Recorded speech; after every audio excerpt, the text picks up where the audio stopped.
correct here. So that they can see. Okay, let's see if this works. I'm going to try. If anybody can check and see if I just went live on YouTube. Oh, wait, I think I have my iPad finally charged for once. I finally got smart and charged it ahead of time. Hey, Cyber, how are you this morning? You're mastering this whole streaming thing, Crystal. I'm trying. I sure am. I'm trying. You're getting there. Okay, did I go live? I cannot tell. Yes, I am live. But for real, you're for real? Nobody in there, but I'm live. Just making sure. Who believe the moon is a spaceship yet? Cyber, I saw your video today. That is hilarious. That is hilarious. And the thing is, like, what do they say about when do they think that we made the moon into a spaceship moon? When do they think that we did that? Because that would have to be relatively recently, and yet we have cave drawings and stuff of the moon dated as far back as 40,000 BCE. So are they saying like ancient people made a spaceship and put it in the sky? I mean, I think they just watch too much Star Wars is what I think. That's just my opinion. Their imagination's getting away with them. No, aliens. And the world leaders are aliens in disguise. Well, what do you know about that? I've heard lizard people.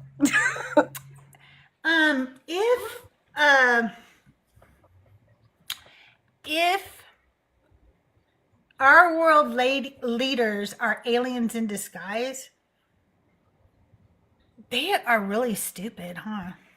Like, aliens are stupid. And I think if we have aliens, they're going to be much smarter. Yeah, but I mean, if they're specific people, joke's on us because they're actually doing pretty good. Yeah, so I'll just be up real quick because I'm at work, but I'm on a quick break. Yeah, Okay. and I was like, oh, so, given that the race to the moon was, is during the Cold War, it's because of the Cold War due to, the race there and stuff. How does, like, the U.S., who has, is not friendly with, like, say, China, Russia, and some other nations, how do we keep this a secret? Why hasn't Russia came out and been like, hey, no, seriously, the U.S. isn't, or China, why don't they do this? He's like, because they're all aliens. All the world government leaders are aliens. If they out it, then they out themselves. That is crazy. Like, what on earth? Where do these people get these things, I don't get it. So this is like quite literally, this is the essence of like Christian brain rot. When you accept biblical text or any text without evidence or without doing any deep research into it, eventually it leads to absurdity because you're going to read things, you can't explain them, and instead of actually being like, oh, just dump the book, it turns into, oh, aliens. That's just wild to me. I don't know where you find them, Cyber, but you get some wild ones on your show. I didn't find him. He found me. Well, I don't know how you lure them in then. So what I do is I have Ghosts of Christian Past. I have her just surfing the TikToks with her fishing line, and she's just fishing for men. And they come in. Oh, nice. I really love Ghost of Christian's Past. I almost always say Christmas. But I love her so much. Yep. Anyways, I'm going to hop down, though, but I hope you have a fantastic live. Cyber, I'm going to be live tonight with Justin for Decon Q&A with CrystalJae. You better be there and come up and ask him something, okay? Okay, what time? 3 p.m. Pacific, so that's 5 p.m. Central, 6 p.m. Eastern. Okay, I'm on potato time. So yeah, that'll work. I'm an hour behind Pacific, so sounds Okay, good. okay. I'll be there. All right, we'll see you. Have a good All day. You right. guys, W Cyber, and make sure you're following him if you're not. He is so smart. He knows so much about Judaism, about the Bible, about the Book of Mormon, and now he's studying the Book of the Quran, so just make sure you're giving him a follow. Yep, I appreciate that so much, Crystal. Have a great day, Cyber. You too. Cyber is a Really? very, very, very impressive person for sure. Very, very smart. I love Mm-hmm. Cyber. And Pax says that Cyber is going to start doing some shows with Pax. So that's Ooh. awesome. I love that. Yeah, it's a good pairing for sure. Hey, you guys, if some of you don't know, this is my good friend Tahir. Tahir is one of our amazing mods for the deconstruction community Yeah. and is now doing a book club. We are going to start with the first book is going to be Christ Before Jesus. And so if you aren't following Tahir, take a moment and do so because she's amazing. And if I may, I'm actually later today going to make a more formal announcement, but I am going to be hosting a podcast here fairly soon. Yeah, for the Deconstruction Junction through the Deconstruction Junction YouTube. But it's for the deconstruction community, like generally speaking on TikTok and everything. The idea is, to talk to people who have deconstructed or are deconstructing, get real people's stories and, try to do some outreach. There might be people who need to hear those stories or can relate to the stories, but also uplift people who are doing one of the hardest things that I think a person can do who's been indoctrinated into a religion, and then we're able to kind of start pulling themselves away from that. So very excited. Yeah. I'm really excited about that too. I hope to be a guest on your show sometime. 100%. That's an amazing. And yeah.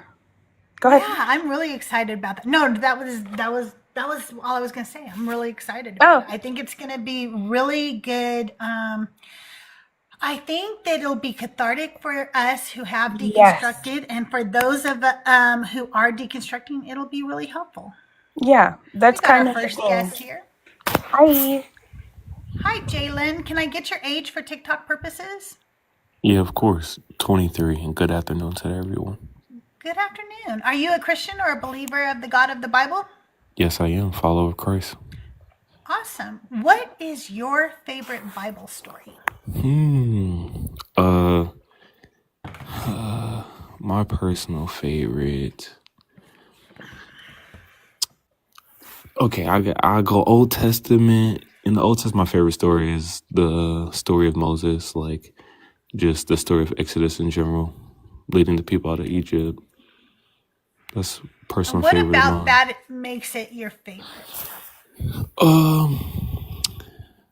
I think at least for me personally, when I read that scripture, it teaches me how to be humble. And that's something I always try to, put at the forefront of all of my decisions is being humble and understanding that, it's not on my time. You know what I'm saying? Trying to just keep my faith in God even through the hard times. And that's what the people in Exodus were dealing with. Do you think that the people of Exodus were humble? No, I don't think they were being very humble. What about them wasn't humble? So basically the Bible tells about how God heard their cries. That's why he basically sent Moses to free them. So in that process, God is trying to teach them principle. And they're just kind of looking at their current scenario, not understanding that at the end of this hardship, he's gonna keep his promise, which is freeing you. So But didn't God put them into that situation in the first place? Yeah, for sure. I mean, nothing happens without God. God allows all things. So, I mean, the situation they were in was due to their own transgressions against God. So, yes, God did allow them to be put in that position, but I wouldn't say God single-handedly put them in that position. But yeah. But doesn't he say he put him in that position? That he tells Abraham ahead of time he's going to do that, and then he himself hardens the Pharaoh's heart so that Yeah. he won't release him when he wants to. So So why even after would I his, be humble if a God is doing these things to go me ahead. when, and at the time they hadn't done anything. He just told him he was going to do this to show his power. No, at the time that he had the people of Moses, they did do something. What they did, they were. The Bible speaks of them worshiping false idols and things of that sort. And that's why they went into slavery in Egypt, is Yeah, because they were worshiping false idols. I yeah, I don't think believe that that's was why. part of That's the something punishment. different. I can get it, but you can go ahead and read what Yeah, you got there first. let me find it. Well, and I was going to say, I mean, that would be fitting that that's all that they did, because it seems to be a running theme that the punishment for some crimes is like way above what it needed to be, a little bit overkill. So, yeah, I would say that tracks. But I was kind of curious as you were talking, Jalen, what specifically in the story is where you get, oh, this is I need to be humble. That's what this is teaching me. Could you elaborate? That's like I said. That's it's more of a personal. Like, there's plenty of messages in the Bible. That's just one I stuck with, and the reason why I interpret it that way, or the part of the story that I get from that, is when they're complaining, saying like, "Did you bring us here to die?" And even when like he gave them bread, he gave them manna, he gave them instructions on what to do with the manna, and even they disobeyed that. So like he gave them what they were asking for, which is food, and they could even follow the simple orders of how to keep the food. So it's like you can even ask God for something you want, and then you don't follow His instructions. But But have you ever actually been hungry, Jalen? And I don't mean have you been hungry because you missed lunch. I meant have you ever gone days without eating because Yeah, I was homeless there. before, so I've been there. So did you cry out to God and ask him for food? That's not my point. They cried out and they got the food. God isn't questioning the fact that they cried out and And they got the were food. scared that they weren't going to have food again because they were hungry. They were, Right.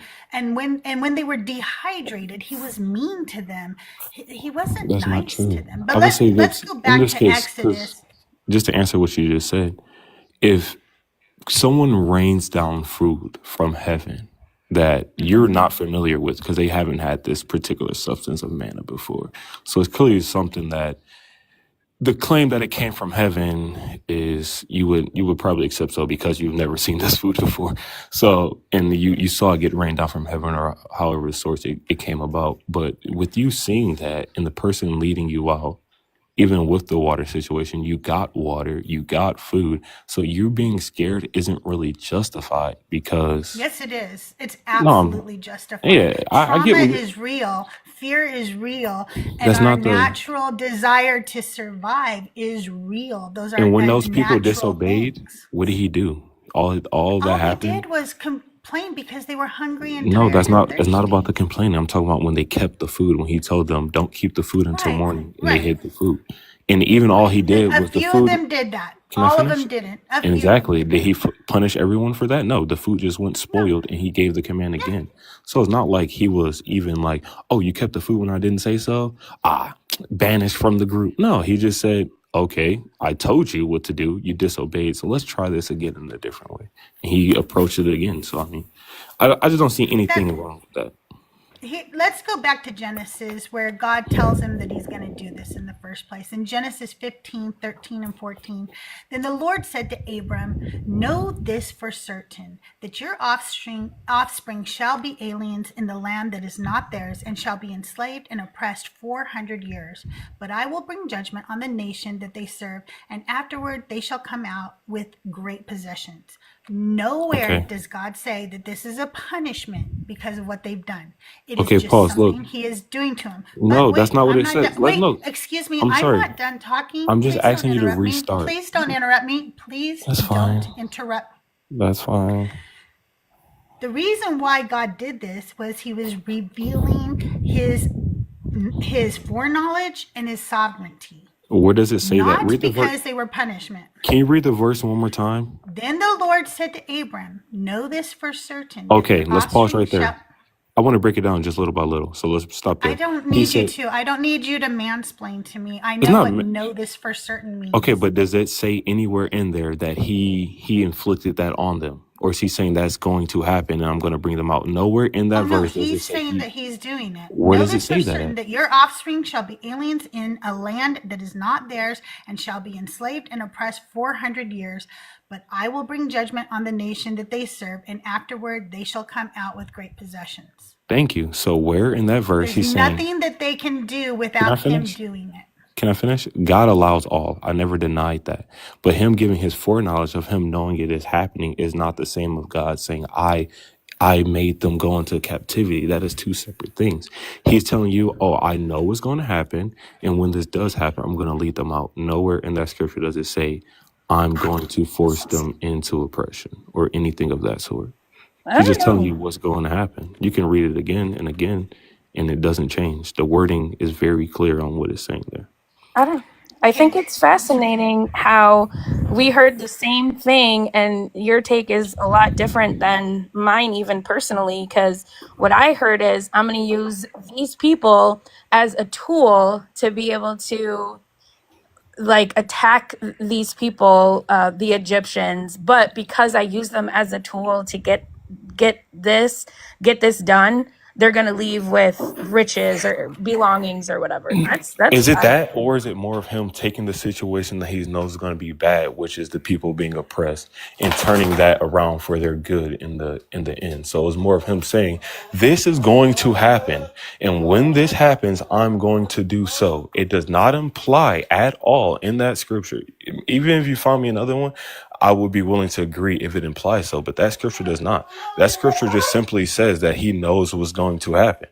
He doesn't say that, oh, I'm doing this to no, but he used that situation, that unfortunate situation, to display his power. His power is displayed when he freed the people. There's no, it isn't. no display of his No, power before he frees the people, because the his people power are is that not. his evilness was displayed in him making them stay enslaved after several times of the Pharaoh wanting to release them. It will.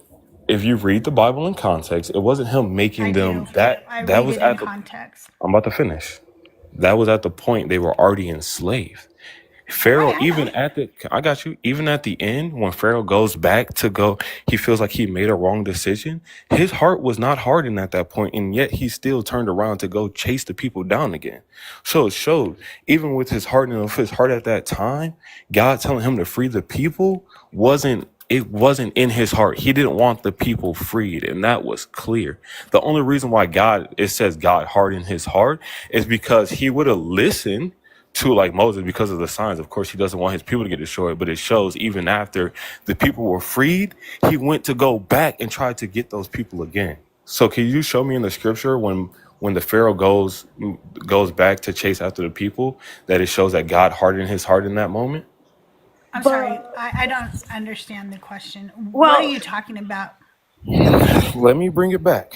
wait, Yeah, really quickly oh, though. go ahead. Go ahead, Tahir. Go ahead. Okay, so if we're saying he didn't want to let them go because his heart was hardened. So like when your heart is hardened, is it then softened again, or is it like made hard and then that's just its state? No, it was Because just like your heart can be hardened in a certain scenario. For example, like you can go ask your parent for something, their heart can be hardened on that certain example. That doesn't mean that their heart is hardened indefinitely. It means that they oppose that certain position. So like him saying he hardened his heart is for that moment. That's why he had to go back and harden his heart several times. If that was the Right, case, because he wanted to release him several times, and God didn't want him released can I because finish? he wanted to. No. I'm going to interrupt for a minute because I It's am fine. the Y'all have a host. good day. So I'm going Y'all to. have a blessed day. Wow, that is really Because I weird. was talking, you Don't cut me off. You're run saying that's weird. You cut be, me off because while I you was said speaking. something and I wanted to comment to it, It doesn't Jalen. I matter don't understand. because Okay, you can't go ahead comment and in the middle talk. while When someone you're else is done, speaking. I will talk, even though this is my show and you're being very rude right now. Go ahead. As a host, you allow your guests to speak, You and are then when being it's your rude. turn, Just talk. Just it's talk. not Say your being point. rude. I don't need meta commentary. Either way, Moses, when the people were led out of Egypt, we just showed that God had to harden their heart multiple times. The other person brought up the fact that, oh, if your heart's hardened, is it not hardened? Do you have to go soften it? No, it clearly shows that because it was hardened multiple times, it was just for that decision in time. And then after his heart was hardened and he let the people go, like God allowed him to let the people go under his own will, he turned around and tried to chase the people down again.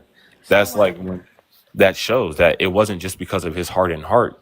That's what he wanted to do. He would have only listened to God because of the inflictions on his people. But That not doesn't show anything. It said several times he wanted to let them go, and God that's not what hardened it his heart says. and stopped him. Yes, You it just said does. pause. You just said so First what of all, to no, the you fact. pause because now I'm talking. Okay, now it's my Okay. turn. I listened to you. It's now my turn. You're just not being First honest. of all, God is the one who sent them to Egypt. Okay, Moses returned to Egypt in a response directly commanded by God. So he is the one who got them enslaved in Egypt. It was his plan and his will all along. Then God hardened the Pharaoh's heart after he wanted to release them. Everything that happened to these people happened because God wanted it to. Why Their did Pharaoh want to enslavement release was them? because God wanted them to. Why did Pharaoh Because want his to heart release them? softened and he was like, No, okay, no, you no. guys, That's not what happened. He wanted to let's release read them it. because when Moses came with the showing the power of God, that's when Pharaoh said he would release the people. Before Moses came, showing the power of God, it was not in Pharaoh's mind to release the people of Egypt. So Zena May, welcome up. Zena May, did you have something you wanted to bring up?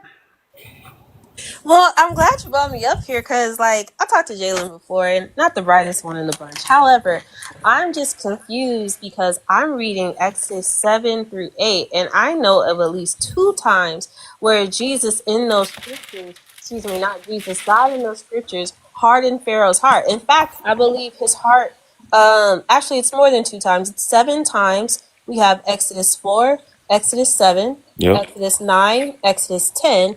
Exodus 10 verse 20, Exodus 10:27, and then Exodus 14. And And I never then did we that, have, bro. I'm not done, excuse me. Go ahead. And then we have Pharaoh's heart hardening 6 times. So I think we just did 10. Like how many times did God do it? 7 times, 6 times. So Crystal, I'm not sure what his point is because like it looks like this guy was ready to give up the Israelites, right? He said, I don't want you guys here. Your God is doing a whole bunch of crap to my people. You guys can go, right? But then God says, no, I don't want you the one to get credit for freeing them. Right. I want the credit for freeing them. And if I can't get the credit, we're going to play a Uno reverse. I'm going to make my people suffer a little bit longer, agitate the person who originally wanted to free them until I am ready to release them for my edification.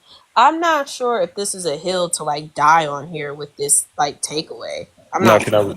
can I rebuttal? The fact Of is not course. that he displayed his power the first time, like to the people of Egypt. It's not about them not knowing or not giving credit or giving credit to Pharaoh, because, like I said, you even admitted that he had no intention on freeing the people until Moses came and he inflicted the power of God upon the people. So that made Pharaoh say, like you said, "Oh, you're disturbing my peace. If you want your people, go ahead." Then, like you said, he hardens his heart. But at the end, it shows that that the Pharaoh's heart was still intent on keeping the people when he chases after the people. There's nowhere in scripture, like you said, he did harden their heart, but in the moment where Pharaoh went to go chase after the people, there was no heart hardening. That was what Pharaoh wanted the whole time. Like, It's and not what he wanted the whole time. Clearly, there my, were times he didn't want that. You've never changed your mind and went back and forth on something, Jalen. You're just if you lying right go now on back, the text. pause, The I got you. text If you go clearly back and says change your he mind, was going to let them go, and then God hardened his heart. why was he going Did to he let them go go? chase? Why was he going to let Because them his go? heart had softened at that time, and Why he did his wanted to heart let have them go. softened? Why did Let's his go heart read it. soften? Why don't Let's you go show read me, it. Jalen? Go ahead, pull it up. And Oh, can I perfect. rebuttal? Yeah, go ahead. I was just gonna say my whole thing was like you have your God working through you, hardening your heart, doing whatever it entails to do that. You're being influenced. So you're being influenced to go against your nature to do these, you know, this terrible thing, keep them, you know, enslaved and all of this stuff. And so it's like at some point after enough influence, wouldn't you think that that would influence the way that you move forward from that point? Like that's my thing is like he hardened his heart and hardened it and hardened it. And then what? You're supposed to expect that he's just going to go back to normal. Like, oh, okay, well, they're finally free. You know, it's all good now. Why? This is where I feel like everyone in here is being dishonest because No, I'm not being dishonest Pharaoh. about Can I anything I finish? said. Tell I'm me about one to. thing. No, I don't I'm like you about to. saying that I did something No, dishonest. I said I feel like, and I was about to give you the I'm reasoning not. behind. Okay, for sure. Have a great day, because clearly you don't listen. It's Bye. fine. I don't care. Go ahead and leave. You think what? Do you think you're important? They always announce like they're a celebrity or something. I'm gonna leave. Yeah, like a threat. Right? Then leave. Run. I don't care. I didn't say anything dishonest. Anything I brought up was biblical. Yeah. You kept going back to it too. You're like, let's read And the it. same with Zena May. Zena May did not bring up anything dishonest. And all you simply did was basically ask questions and give your opinion. Where was the dishonesty? Point Yeah. it out. And here's the thing, Crystal, like if you want to be technical about it, like if we want to be like oh nitty gritty in like the scripture, when we look at Exodus 14, that is the last time that God directly hardens his heart, right? But after that, subsequently, it doesn't say that Pharaoh directly he hardens his heart gets hardened at least two more times after that, but it doesn't say whether God or Pharaoh did this. So if anything, it's remnants of that man's heart still being hardened from what God did and stopping him from wanting to let the Israelites go. Like there's an order of Exactly. events here that you cannot dismiss. And there's a timeline when it's God's responsible for hardening his heart or if it's Pharaoh doing it, right? And if I was being harassed by an all-knowing deity, I'd be a little peeved. I'm not going to hold you. Straight up Exactly. though. Aaron Phelps, you said I said nothing biblical. Dude, I read the Bible. Is suddenly your Bible not biblical? I don't understand your words because I literally read the Bible. It's like Listen. they don't like their Bible. They don't care about the Bible. When you read the Bible, they can't recognize it because they've never really, gone into it. They've never picked it up. Yeah. And that's the whole, I mean, if it's not clear, if you're a Christian and you're coming up to tell your favorite Bible story, I mean, we're not going to sit here and just go, oh, you know, that's beautiful. We're going to ask questions. We're going to, you know, we're going to push you on some of these, you know, ideas you have of what's actually happening for a dialogue. And if you can't do that, then yeah, maybe this isn't the place.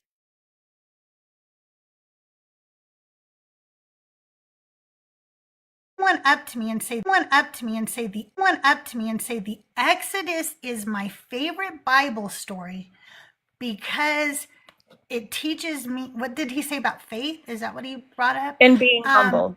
I'm being humble. That's right. It wasn't even faith. It was humble. I'm gonna push back on that a little bit because I don't find that they needed humility. I don't find a bunch of starving, lost, dehydrated people in a desert wandering around. We won't even discuss the fact that there's absolutely no way they should have been in there for 40 years. I don't find anything about that teaching somebody humility. Not at all. If you're, I saw people in the box, but they, I guess, decided not to come up. If you're a Christian or a believer of the God of the Bible and you would like to come up and tell us about your favorite Bible story, I'd love to hear it today. Hopefully it's not something as horrendous as the Exodus, because I don't find anything really beautiful in that. You requested, Blake. I don't see you. Let me look. Maybe. Oh, there we Well, go. Blake For is some reason coming it didn't up. show up. Can I tell you my favorite one that I'm reading right now? Sure. Hosea and Gomar is it's my top 5 right now. Gotta tell you. Tell me about it. Blake, So I'll be right with you, okay? Hosea is, a king prophet, and this is during the time where they're coming out of Babylon, right? And they've started worshiping idols though. So because they start worshiping idols and betraying God, he's pissed off. He's like, "Oh, you guys think that you can betray me? I'm going to embarrass you." So he gives the prophecy that to Hosea that he has to go marry a prostitute, and this signifies the actual humility that guy was talking about. This signifies Israel's humility and commitment back to God, and that they aren't going to serve idols and things of that nature.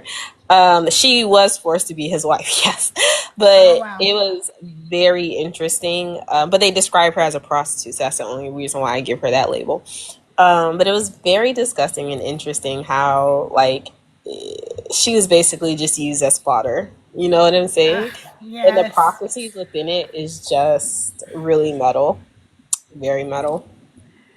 I am going to have to reread that story. I don't know if you know this, Zena Mae, but for the rest of you, we go through the Bible a few chapters at a time every week on Wednesday morning at 11 a.m. Pacific time right here on my channel. I try to do it weekly. I haven't always done it every Wednesday, but we try. And I do post in my channel on the Discord whether I'm going to be live, but I will be live tomorrow for it. So if you would like to join us, we go over the historicity. We often talk to rabbis such as Rabbi Bert or Rabbi Hannah. Sometimes Justin is in the chat or Biblical Scholarship is in the chat, and they give us some more intake on the, input, on the historicity and the Hebrew translations and so forth. So we are diving into it together. So if you have not read the whole Bible and have been wanting to read it, come join us on Wednesday mornings. Blake, can I get your age for TikTok purposes? Yeah, I'll just say that I'm over 18. Do I have to give you an actual age? No, but you shouldn't be embarrassed about it because look how old I am, Blake. I'm 28. Younger than I'm me. about to be 29, Okay. So. You should be proud of that young age. Well, I'm balding, so I feel like I'm not proud of that age. As I get older, you're just going to be less and less. 5 head, so don't worry about it. We all age. Age is something we should be proud of. It means we survived this godforsaken planet. But tell me, what is your favorite Bible story? And then maybe tell me a little bit about it and why it's your favorite. Yeah, sure. First, I wanted to just say, thanks for I feel like with a lot of these deconstruction channels, these atheist channels and stuff like that, it's a lot of, not necessarily ad hominems, but a lot of, I'm trying to think of the word. Basically what I'm saying is I appreciate that you guys actually read the Bible, bring up the Bible, because I know that a lot of the times it's a hard subject to talk about in the eyes of somebody who's deconstructed or somebody who's atheist, because a lot of the times atheists and those that have deconstructed don't believe in the Bible. So in a lot of their eyes, they see it as, what's the point of talking about the Bible if I don't believe it? So that's very honorable of you to do. And I just wanted to say thank you for that, because I sit in on quite a few of these. I work from home, so it's nice to have, even if it's not real company. Yes. But yeah, it's just nice to see some groups of people actually trying to dialogue and not just going off the rails, I guess, for lack of a better word. Well, But if you anyways, like that, Zena May is one to follow too. She goes live and she has great conversations too, and they're all very biblically based. She's very knowledgeable, so make sure you follow her too. She's amazing. I yeah. second that. Zena's awesome. All right. Yeah, so All right, mine's so go ahead. Let's get into this it. the story of Joseph. I don't know if y'all are familiar with that. So he's sold into slavery by his brothers. Goes to prison. Well, becomes a slave. Starts interpreting dreams for people. Then gets wrongly accused of something, but through his interpretation of dreams, gets brought back up to that high level. And then I think my favorite part is how Joseph actually decides to not just ignore his brothers and try to have them pay for what they did to him, but instead he accepts them and sees them once again as his family, even though that they wronged him in such a horrible way. You know, actually, I kind of like Joseph and his Technicolor Dreamcoat. I've seen it Especially before. when Donny Osmond is in it. It's really good. I got to see, we have a local university where I live. It's a small university, but I got to see it live for the first time probably about 2 years ago. It was really good live. I very much enjoyed it. I think that one of the I wouldn't say that I have. I mean, I guess if I reread the story, I would probably find things. I did reread it recently, but it's not fresh on my mind right now. I think that I probably had questions while I was reading it and so forth. But as far as Bible stories go, it is a nicer Bible story. I think there's a lot of things that I see in that story that I don't see in other stories. The interpersonal relationship, like how he is moved by the very sight of his brothers. I was separated from my brothers and sisters when I was 3 years old. I had 7 brothers and sisters, and we were all sent to live with our aunts and uncles at a very young age. And I know that feeling of seeing your brothers and sisters and not even really recognizing each other after a very long period of time, because that was something very real that happened to me. So I like it that they show that he cried and that he, that it moved him when he saw his brothers again. I think it's like a really, Reuben. I think it's a really Reuben's good parallel with Jesus as well. Not to preach at all, just more of a parallel. That's okay. I'm asking you why you like it, so go ahead and tell us. Yeah, I think it's a great parallel of Jesus's life. I mean, he was rejected not just by his brothers. He was rejected by pretty much everybody except his followers, and he still But accepted. He wasn't rejected by his family. His mother and his brothers were with him during his. I didn't say that he was rejected by his family. He was rejected by a lot of people, by those that. You said brothers, but his I'd take family that back. was with him. It wasn't his brothers. Yeah, that's my bad. But yeah, I think it's a good parallel to the story of Jesus. Just the acceptance of those that have wronged you. Yeah, I don't see a parallel with Jesus, because I feel like Jesus was accepted. There were crowds around him. There were people traveling with him. He wasn't accepted by the Roman government because he was breaking the law at the time. And so, he was blasphemy, basically, the gods. And so he was rejected by the people who would reject him, but he wasn't rejected by his own people. And Joseph was sold into slavery by his own people. Nobody who was Jesus's own people did anything like that to him. Jesus was a Jew. Well, until the end.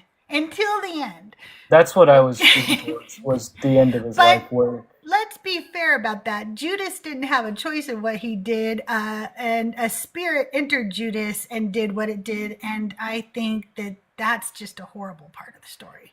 I think that Judas, he was used by God, and I think that he did love Jesus. And I think that he unalives himself. Well, in one story, he unalives himself. In another story, he doesn't. But in the one where he unalives himself, I think it's because how would you feel if God took over your body or had a spirit take over your body and made you unalive or, betray somebody to the point of their unalivement that you actually loved? Yeah, I'm just reviewing something real quick about Judas being something about a spirit. So, Oh, yeah. can you pull that up for me if you have it handy? Let me see Otherwise, if I'm I just can gonna be get that. Googling it the whole time. Let me look it up. Well, while she's doing that, we've still got our goal up there. If anybody has some coins to contribute, they're just one. We've got the goats going. Miss Crystal, offer some support for the hard work that she's putting into things. And then if we can get some taps, let's get up to 20K. Okay, it is in Luke 22:3. Then Satan entered Judas, called Iscariot, one of the 12. Okay. You said Luke 22:3? Mm-hmm. Yep, I see it right there. Similarly, in John 13:27, after Judas took the bread, Satan entered him, prompting Jesus to tell him, "What you are about to do quickly." Yeah. So, to get into the weeds quite a bit, it's crappy that Judas did it, but it had to be done. That was the fulfillment of the law was the death of Jesus through prophecy that was told thousands of years ago. Somebody had to do it, and yes, it's horrible that Judas died, but it was the fulfillment of prophecy. It And didn't have to be done because God could have decided to do anything, any way he wanted to do at all. He could have done anything. And the reason why this all happened was because God at some point decided that the wages of sin is unalivement. But he could have made the wages of sin anything, like Joel Reed's Bible says. He could have made it tickled by a feather. But instead, he made it unalivement. So everything about this was arbitrary. It never needed to be done at all. so the argument you have is that because the wages of sin is death, right? Yeah, you have to say unalivement. You can't Oh, say D, sorry. you can't say K, you can't say M. The wages You of have to say sin is not living. Yeah. We'll say that. Mhm. It could have been anything else. It could have been anything else. He could have Would it done have as much of an anything. impact if it was anything else? Absolutely, it would have. There could have been many things that would have had just as much of an impact. As a matter of fact, we didn't need to go through this whole charade in the first place. People say that the reason why all of this is happening is because God made all of us and he wanted us to love him for who he was without forcing us to love him. But in reality, he is still forcing people to love him because what he's doing is putting a pew pew to your head and saying, "Love me or unalive for eternity."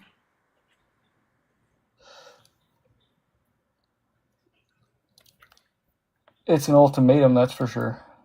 It is an ultimatum. And you know what? When my ex gave me an ultimatum, I realized it was because he was abusive, narcissistic, and not loving at all. And that's when I was out. You don't give people you love ultimatums. I mean, can we look at it from like a child's perspective? Because we're seen as children of You can God. try. So the ultimatum of your parents is, hey, don't put your hand on the stove or you'll get spanked. That's an ultimatum. If you put your hand on the Oh stove, you'll no. get spanked. No. Are you a parent? I'm not a parent now. I I have am. cats. I would never tell my child, don't put your hand on the stove or you will get spanked. I will tell my child, Let's the do something a stove is little hot. less. Yeah, that may have been Okay, a because little that would far. be, the stove is hot, don't touch it, it'll Well, hurt you. I And think then we I'm should going to stay move with you that. away from the stove. Right. I think we should actually stay with that. I don't think we should move away from that, right? Because Okay, yeah, let's stay with it then. what would be the ultimatum in that uh example you gave? That Like was a what would really it be? bad. Yeah, I kind of just jumped on that. That was a really bad example, so that's why I'm trying to Right. take But it like easy. why would you think that that would be equivalent to what you're talking about, right? Like harming a child and then spanking the child after the child has already been harmed. Yeah, that's why I said it wasn't a good one. So But I'd would you like to do step. something like that though, Blake? Or I think that's projecting on me, but no, no, I I'm not. wouldn't. If I'm That's asking a why question, she asked. then That's stop why she asked. projecting. She didn't say you would do something. Yes, She said, would you do something? to get Okay, clarification. So I'm not projecting. I'm asking. let's step away from that then. My apologies. Okay, it That seems was you're uncomfortable with answering, but it's disturbing that you can't. But I'll let no, it go. I wouldn't, absolutely not. But I just Okay. trying to step away from it because I apologize for it, and I don't see a point in continuing to talk about it. So, as a parent, I don't give my children ultimatums either. Well, Okay, just so you know that. And I have 3 grown adult children who are wonderful, contributing members of society who are all good. None of them are in jail. None of them are on the streets or anything like that. They're good people. And you know what? I never gave them an ultimatum. I also never forced them to love me. I obviously gave them love. And so in turn, they returned that love. I don't demand respect. I earn it from my children, and they earn my respect as well. So I don't see how a loving parent would ever give their children an ultimatum. can we kind of define what we're classifying as an ultimatum then? Yes, it's do this or else. So you never said to your kids, do X, Y, or Z, or you'll get grounded. I wouldn't. I don't think that I ever said, or you'll be grounded. I think that, when they didn't do something, I did put them in timeout or something, but it wasn't do this or I'll put you in timeout. They already knew the rules. And so they knew that if they didn't obey me after I said something 3 times or whatever, they would get in timeout. They knew that that was going to happen. But I don't remember really threatening my children a lot. It wasn't something that I did. I wouldn't say that an ultimatum is necessarily threatening. It's just do this or this happens. But also teaching my children to do something like let's say it's their homework, okay, and they need to do their homework because I believe in education, and I did say that. Let's say I did tell them, if you don't do your homework, you're going to have timeout, okay? But my children were little nerds and always came home and did their homework, just so you know. My son went to MIT, okay? So my children were little nerds. My daughter went to Drexel for a while, and my other daughter she works for a large company in corporate. So I didn't really need to tell them to do their homework. But for this story, let's say I told them, do your homework or you're going to get a timeout. That is not equivalent to love me or be tortured for an eternity. It was a finite thing they did with a finite punishment. Consequence. Yeah. I am being threatened with an infinite amount of a punishment for a finite crime.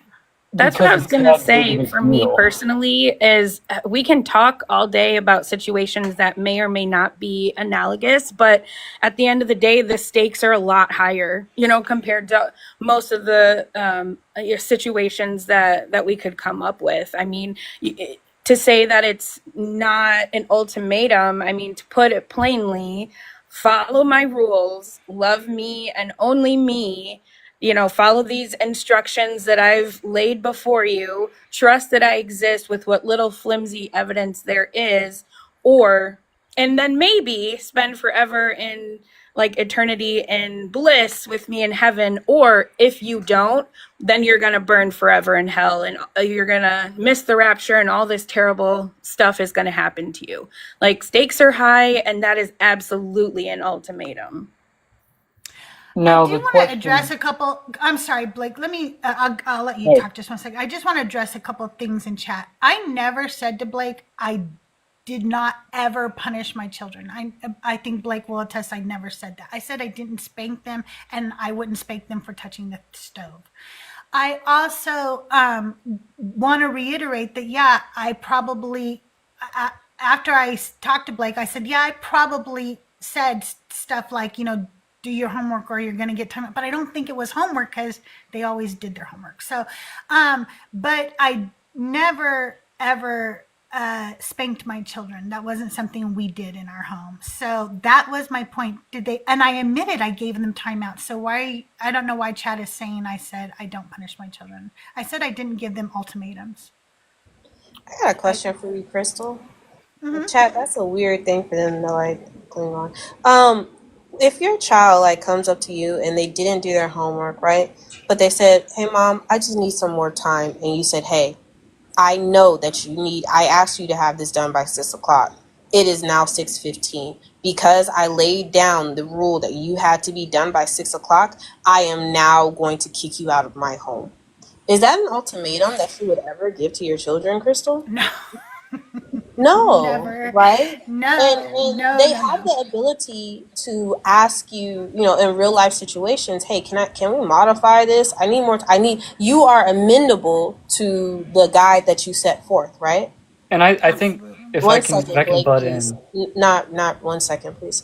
You're amenable to the guidelines you set forth, correct, Crystal? Yes. So in this case, what he's bringing to you in your home wouldn't really be an ultimatum. It is more of a guideline that you're setting on how you run your household, but there's flexibility and amendments to it. So it's not really an ultimatum, right?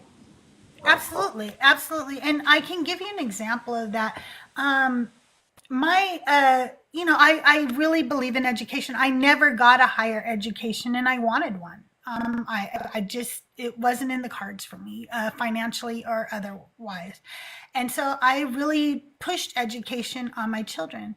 But at one point, one of my children came to me and told me they could no longer deal with how horrible public high school education had become, the bullying, the teachers, the everyday life of it, frankly. So we did online schooling for a while, and when that also did not work for this particular child, they said, please don't make me keep doing this. Can I please just get my GED and go on? I can't do this. This isn't for me. And I was like, of course. Every child is not the same, and each child needs to be taken care of differently, and each of their needs need to be met differently. And that child is very successful in life too. But I did not say, no, you're going to do it my way or you're going to burn forever.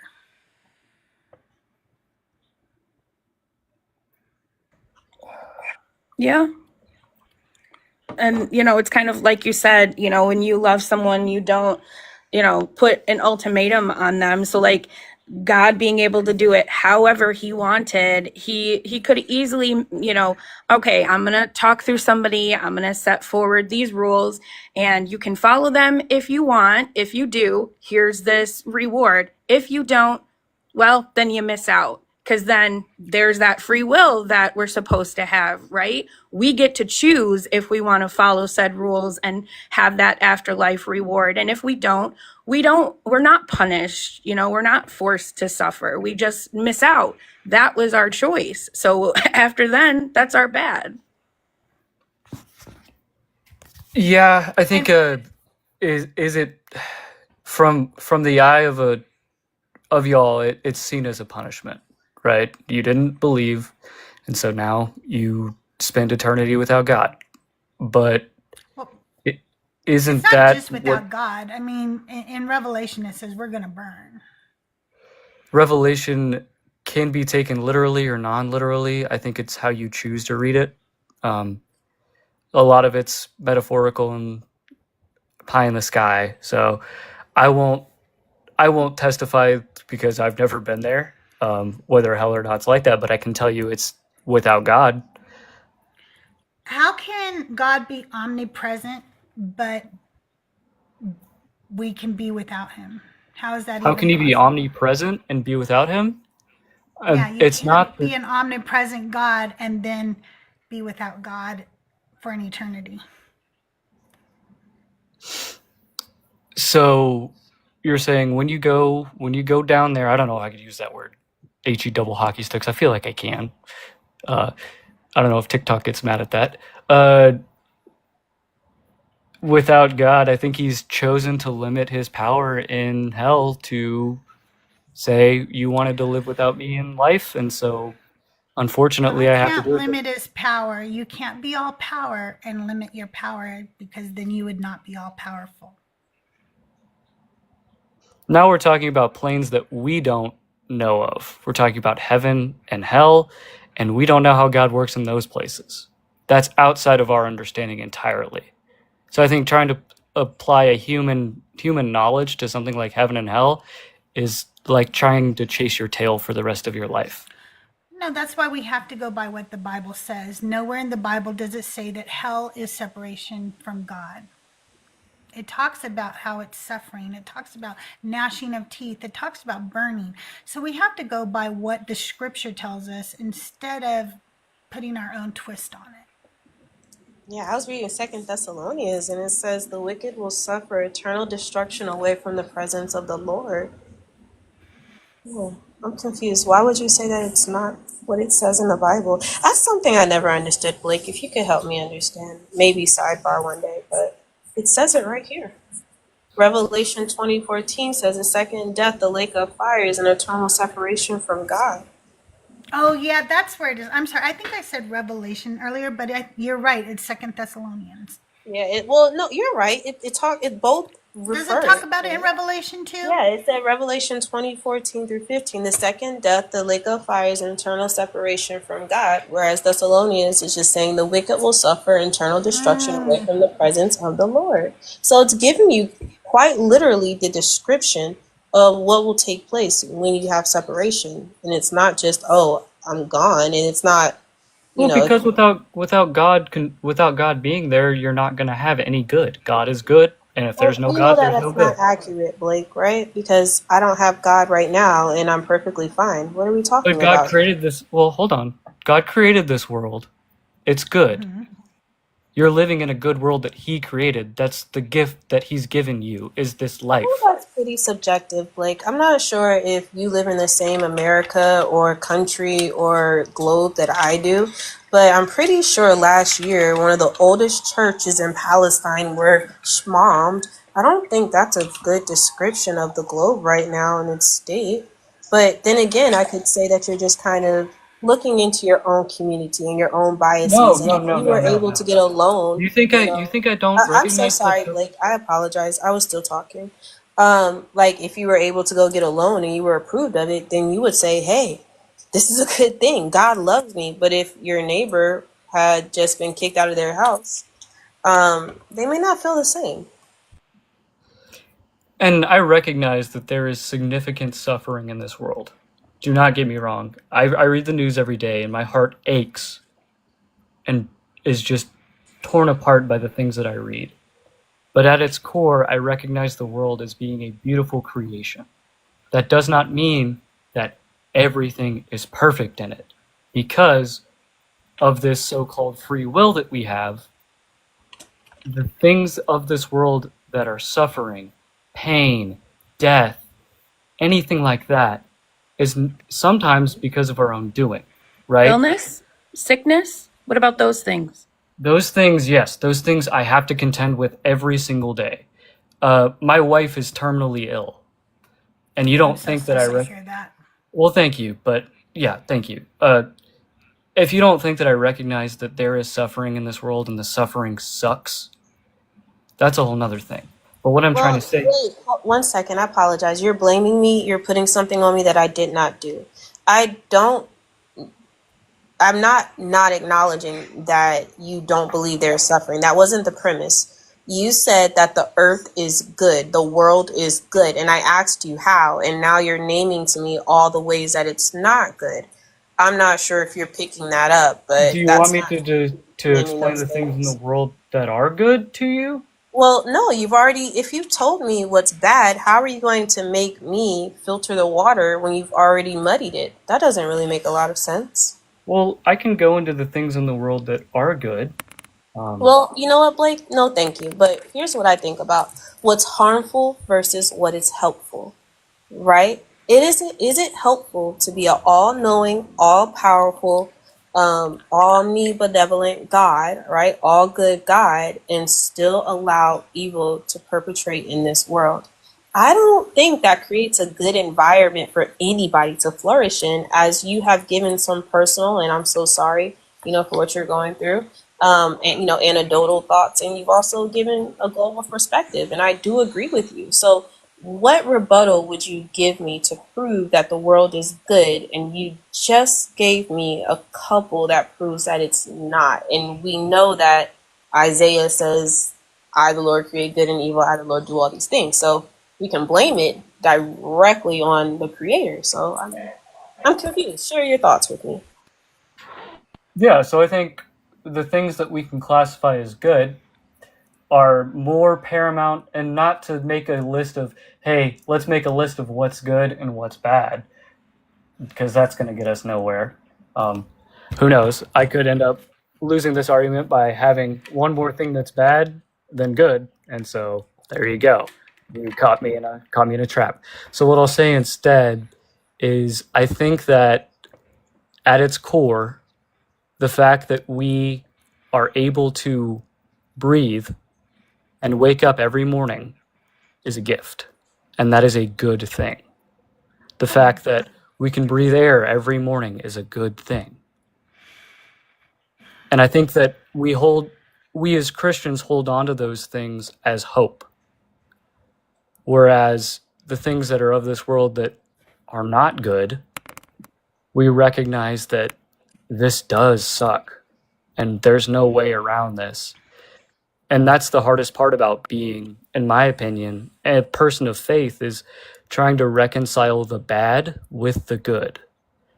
And I struggle with that every day still. But I think recognizing at the end of the day that I get to wake up every morning and I get to be who I want to be is a good thing. Before anybody else goes any further, do God wanted to say something real quick? Yes. And then I'd like to introduce Dr. 81 to Blake afterwards. So God, what did you want to say? I just wanted to point out real quick. Hello, ladies. It's good to see you all. Hi. Hello. It really quick, Blake. You two things. Number one, you said that God can't be in the presence of evil, or that He can only be around good, which would make Him not omnipresent. Just so you're I aware. don't think that I ever said that, but if I Well, did, you that was kind of wrong. alluded that He can only be around good, but that was just an illusion. That's just where we get the one thing I wanted to say. The second is, Crystal said that God can't limit His power. That would make Him not all powerful. And then your first reaction was, you're going into realms we can't possibly explain, but you had just tried to explain it. So I just want you to aware you're putting your own understanding in there, because that's not explained scripturally, that He reduced His own power. And you put that in there. And when Crystal questioned you on it, you said, well, we can't question that. So I just want you to know you did, in fact, put your own spin on it. All right, that's all I wanted to point out before it got too far away. Bye, all. Thanks, Dugald, for coming up. You guys make sure you're following Dugald. He goes live all the time, too. Dr. 81, how are you today? Oh, I'm doing great. There was something that he said that that they get to wake up every morning and breathe breath, or take their first, wake up in the morning, and they get to be who they want to be. Is that true for all Christians? They get to live the life they truly want? I knew the second I said it, but I probably shouldn't have said that. It uh, happens. I yeah, say things I shouldn't say too. So yeah. I think, yeah, that was not the best way to phrase that. I think that we can choose to live the way we want to, and I think that that's a gift. But Kevin, suppressing, that's what I'm getting at. Okay. Like, is that truly possible in Christianity? To live the life you want to live in Christianity, yeah, you can do whatever you want to do. And meet the expectations of the Disingenuous. Bible? Well, no, I just said you can do whatever you want to do. That's the ultimatum we were but speaking of everybody earlier. cannot do whatever they want to do, What Blake. about all of In those this life, you women? can. Yeah, You can but do whatever. what about all of those women in the Bible? What about all the women right now that are under the thumb of what Christians think they should do and how they should live their lives? What about trans women right now? What about the LGBTQ community in a whole? I mean, over half the population are women, and they're right now under the thumb of basically like being told what they can and cannot do. Isn't that a little just whataboutism? No, No, it's So it's you're Okay. saying really if people. you say everybody who's a Christian can do what they want to do, and then we point out to you that there are literally Christians who can't do what they want to do, that's not whataboutism. It really is not, and the fact that you're so dismissive about it tells me what your standpoint is. No, I Honestly. mean, I was And just this trying to is wait one go. second, Go Blake. ahead. I apologize. This is why your earlier example of ultimatum would not apply at that point in time. At this point in time, it does apply, right? Because if I choose, right, to live my life the way I want to, and I still remain a Christian, First Corinthians says that I'm going to be condemned because I now have the knowledge of God, right? So you saying that is not biblically accurate, and I hope that you don't tell any other Christians that, because you're bamboozling them thinking that they're going to get a reward, and their Bible tells them that they're not. That is not keeping true to the ultimatum that you were expressing earlier. I think when the question was asked, can you do what you want to do? I was speaking of it in reference to how you want to act.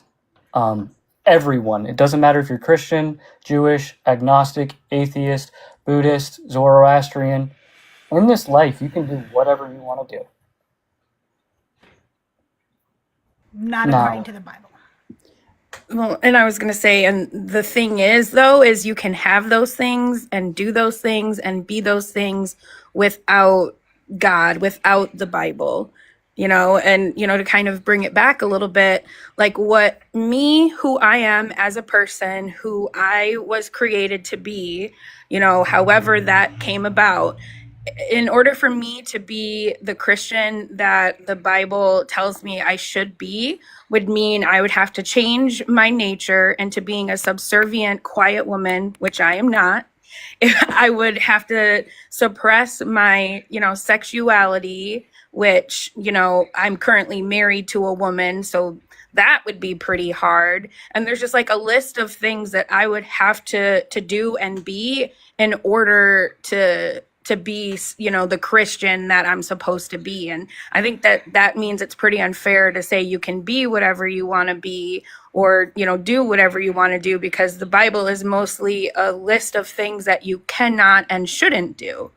Absolutely. it's a list of things you cannot and shouldn't do to get to paradise. However, in this life, the fact that you have the ability to realistically marry who you want to marry, love who you want to love,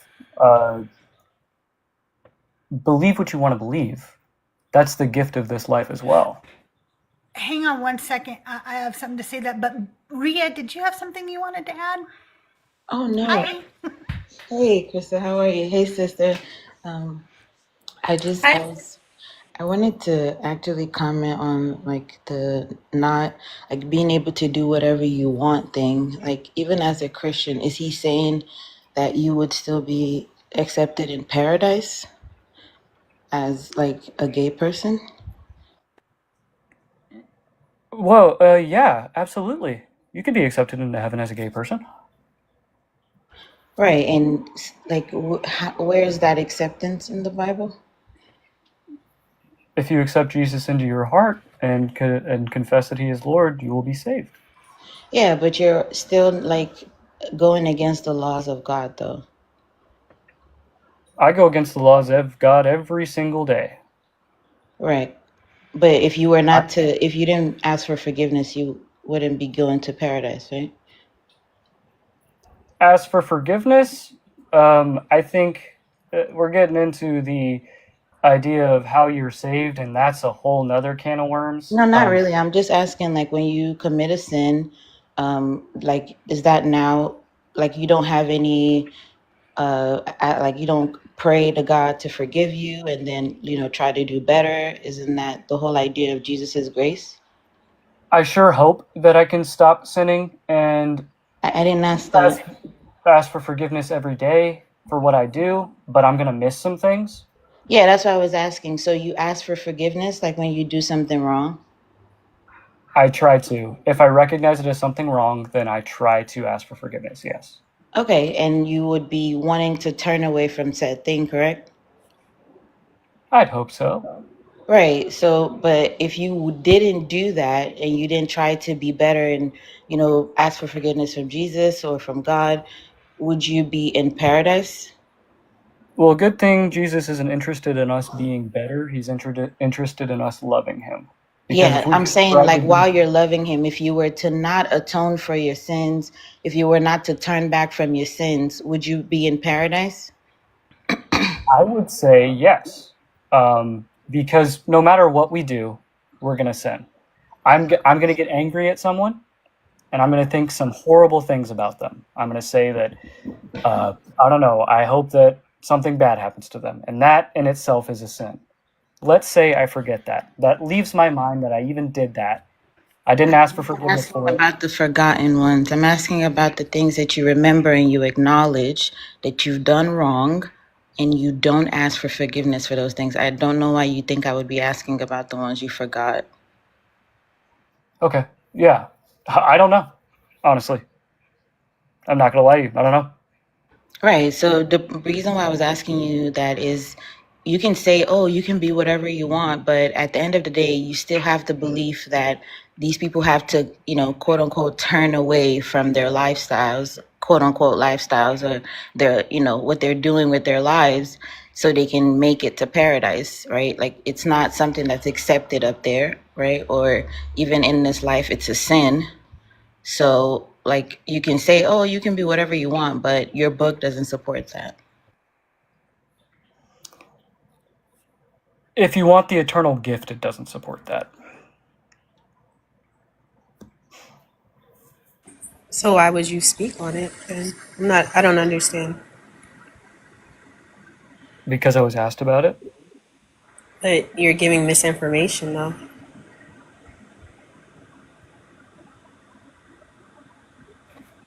And we're back to the ultimatum of it all. It's like, ask for forgiveness for this thing that I've declared to be wrong, and then acknowledge that I am, king. And so I made this, rule or requirement that you didn't follow. And now you have to ask for apology in order to have this everlasting life with me.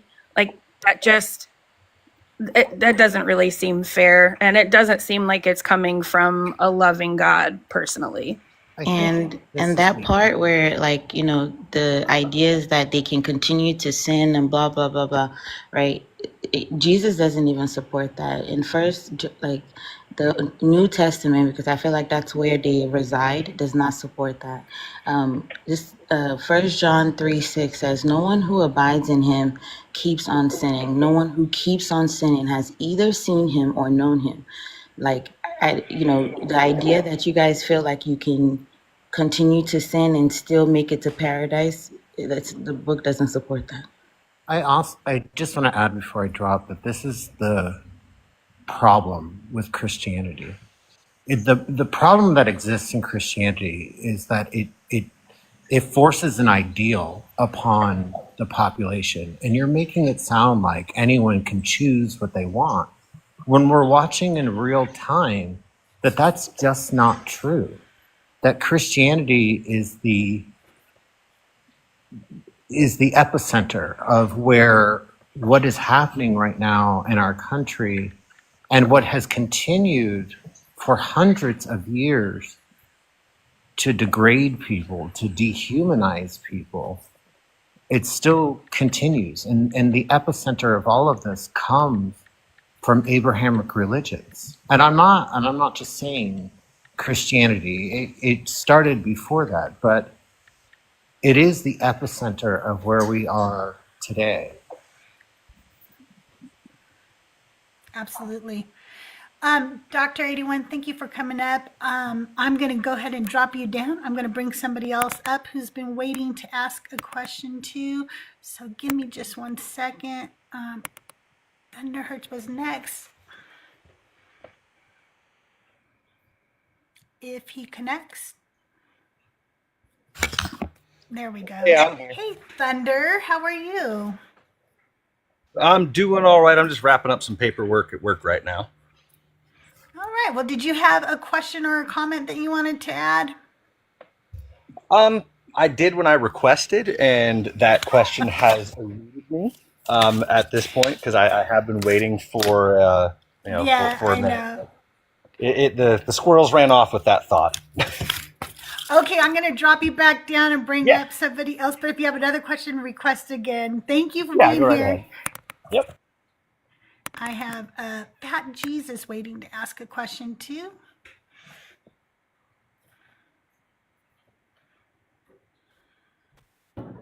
Hey, Fat Jesus, how are you? Hello. I'm great, Crystal. How are you? It's good to talk to Doing you. good. It's good to talk to you too. We haven't talked in a while. But did you have a question or a comment to add to I the did have a conversation? question. I did. And it's going to get a little dark up in here, but I got to know because I'm going to ask the whole panel. It's going to get dark, Crystal. I'm going to a dark space. Everybody buckle up. Trigger warnings. So I'm going to ask the panel, but it has more to do with something Blake has said. But I'm going to ask the whole panel because it sounded like the panel had two different opinions on it. So if I decided to go to a Bible class, like a little, I don't know, I haven't been to church in a while, but the little class that kids go to before church, and I decided to take a sledgehammer with me and go all Gallagher on the joint. As long as Gallagher's an aged reference. If nobody understands it, I will explain. Yes. But if I decide to go all Anakin Skywalker on this Bible class, and I ask I tell the Lord I love him and I believe in him and ask for forgiveness, I would still get into heaven, Blake? That being a possibility, and that makes me sick to my stomach to even think about. I hate that we even have to think about that. Yet another contingent thing that I have to throw back and say, if God wants, if you ask and are repentant. No, you didn't say repentance earlier. Okay. You said I didn't need it earlier. You said I didn't need it earlier.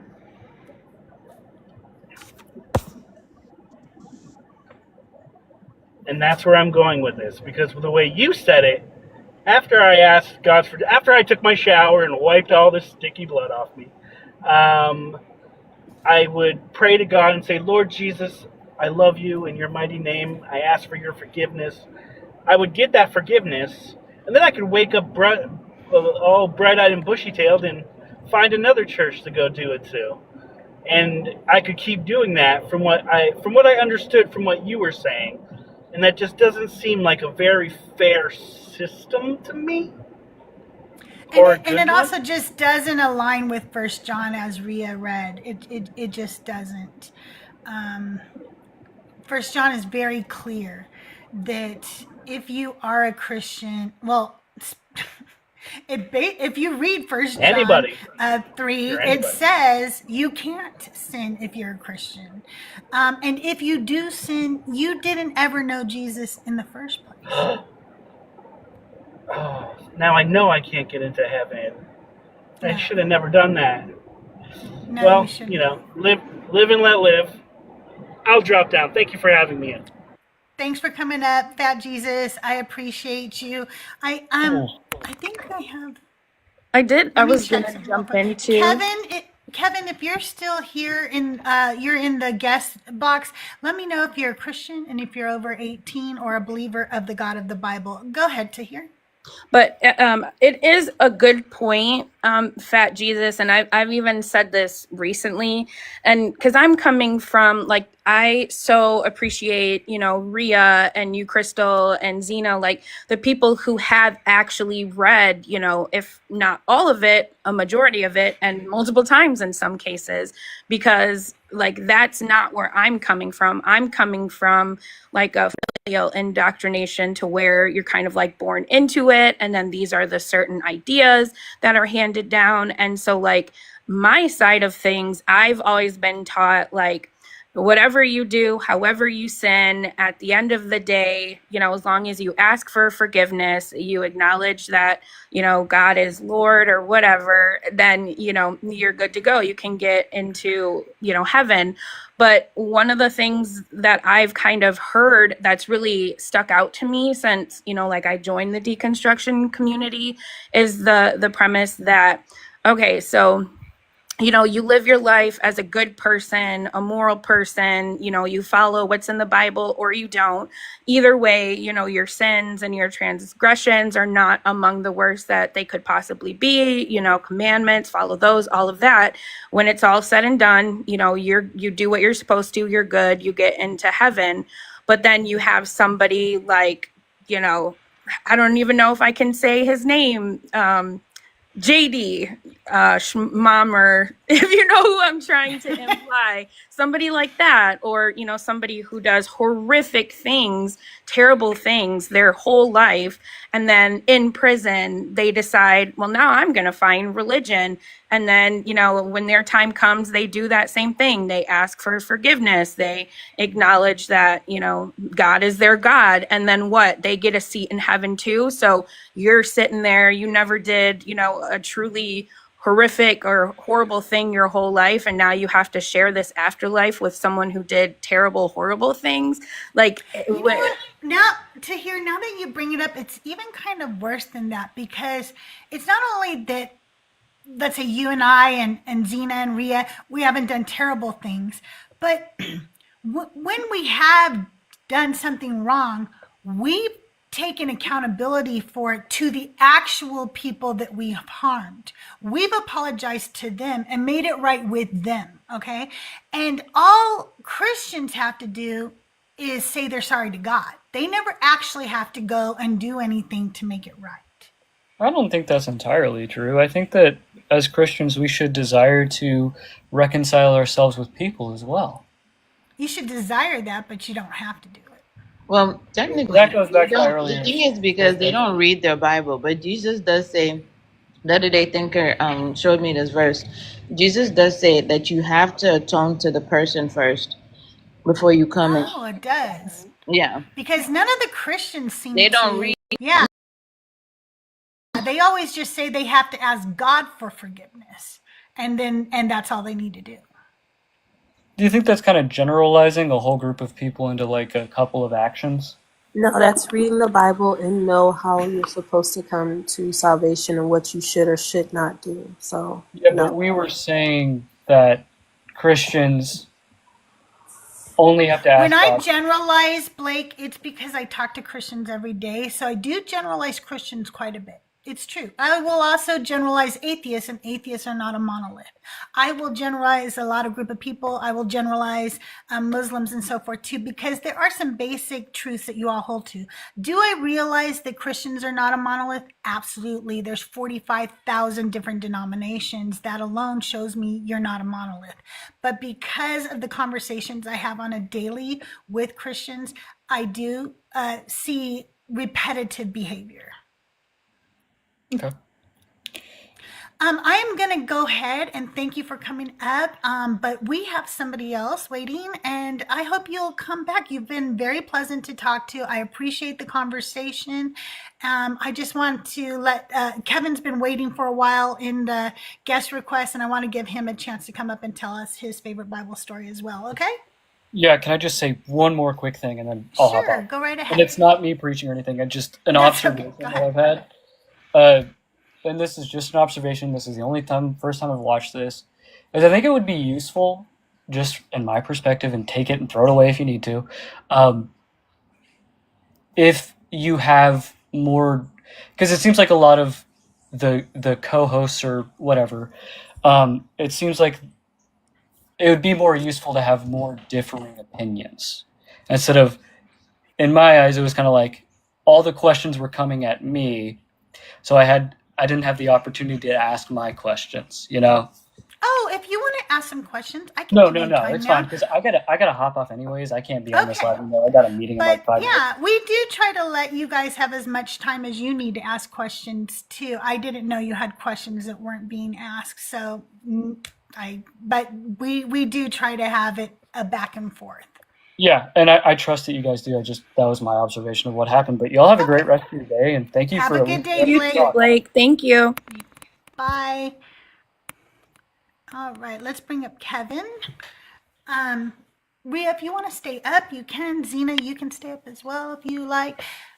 Kevin, can I get your age for TikTok purposes? You said you were over 18, but can I get your age vocally?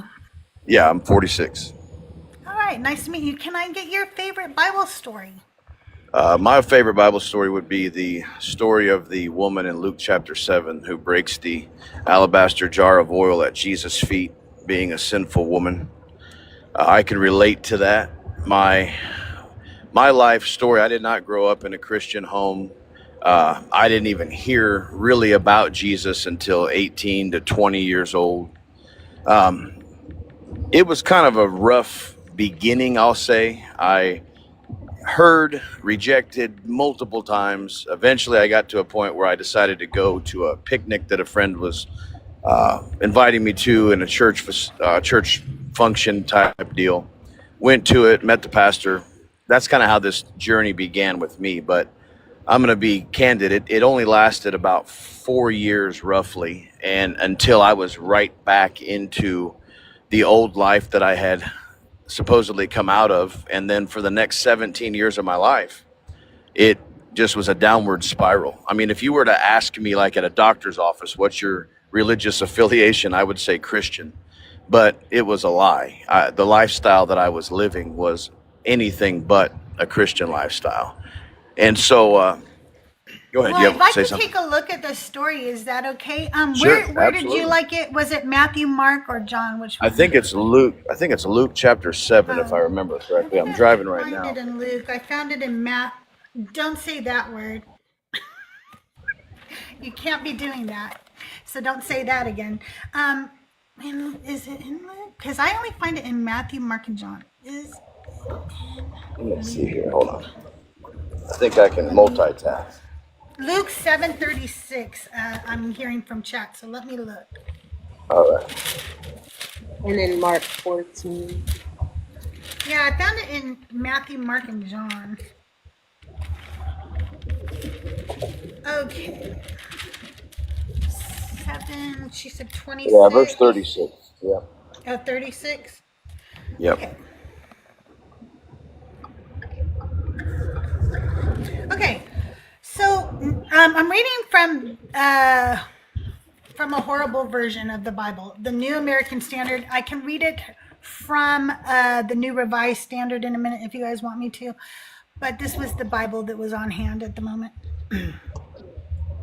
Now, one of the Pharisees was requesting him to dine with him, and he entered the Pharisee's house. He's talking about Jesus, okay?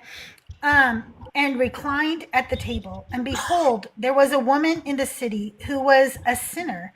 And when she learned that he was reclining at the table in the Pharisee's house, she brought an alabaster vial of perfume. And standing behind him at his feet, weeping, she began to wet his feet with her tears, and kept wiping them with the hair of her head, and kissing his feet, and anointing them with the perfume. Now, when the Pharisee who had invited him saw this, he said to himself, if this man were a prophet, he would know who and what sort of person this woman is who is touching him, that she is a sinner. And Jesus answered and said to him, Simon, I have something to say to you. And he replied, say it, teacher. A certain money lender had two debtors. And now he's going to go into another story. So what about... Well, it's the same. It's the same story, this actually. It is the same story. He's going to go Yeah, on that from there. actually hits the peak of what he's trying to say. Okay, I'm sorry. Let me go That's back right. to, because I thought it was going to just be something else. Because sometimes, you know, you go on and it's not the same story. Hey, Kevin, can you share again why it was your favorite? I didn't hear. I apologize. It's because I turned away from Jesus, following him for 17 years of my life. And it was a little bit over 3 years ago that he completely transformed my life and had mercy on me in the darkest of places. Like, I was an addict. I was living a very perverse and twisted lifestyle. I had become literally everything that was anti-Christ, and he still extended mercy to somebody like me. And so when I read that story for the first time after kind of what I'll say coming back, it just transformed the way that I viewed God and even people. Can I ask a quick All right. question? Just before. Yeah, go ahead here, and then I'll finish reading it. Okay. Just hearing you tell you know your story. My question for you is, did Jesus, God, do that for you, or did you do that for you? Did you take those hard, make those hard choices and take those steps, pull yourself out of that situation? Like, who actually did the work? The person is you. The person that you should be giving glory to is you, in my opinion. When I was in the situation, I was an addict. I understand that there's people who despise Jesus, who can stop cheating on their wives, who can stop doing drugs and things of that nature. I get that. Like, Don't say I'm not- that word on TikTok, okay? Don't say Okay. the D word. All right. Oh, I see. Got it. So I understand that there's people who can do those types of things, but the place that I was at, as dark as it was, I had no desire to change in those 17 years. I was getting better at practicing the sin that I fell in love with. And so I can take no credit for it. I mean, the fact that I'm alive today, I should be dead. There's a few different times that I should have died. And by the grace of God, I'm not dead. So, I mean, Quit saying the D word too, okay? We can't say certain words on here. We have to mask our words. Let me go ahead and finish reading that story real quick. And Jesus answered and said to him, we're in 40, by the way, Simon, I have something to say to you. And he replied, say it, teacher. A certain money lender had two debtors. One owed 500 denarii and the other 50. When they were unable to repay, he graciously forgave them both. Which of them, therefore, will love him more? Simon answered and said, I suppose the one whom he forgave more. And he said to him, you have judged correctly. And turning toward the woman, he said to Simon, do you see this woman? I entered your house. You gave me no water for my feet, but she has wet my feet with her tears and wiped them with her hair. You gave me no kiss, but she, since the time I came in, has not ceased to kiss my feet. You did not anoint my head with oil, but she anointed my feet with perfume. For this reason, I say to you, her sins, which are many, have been forgiven. For she loved much, but he who is forgiven little loves little. And he said to her, your sins have been forgiven. And And those who were reclining on the table with him began to say things. Who is this man who even forgives sins? And he said to the woman, your faith has saved you. Go in peace. So you feel like you're, kind of like the woman with the alabaster jar. You came in, thank you guys for helping me reach my gift goal. And anointed Jesus's feet and cried at his feet, and he forgave you and made you new. Is that about right?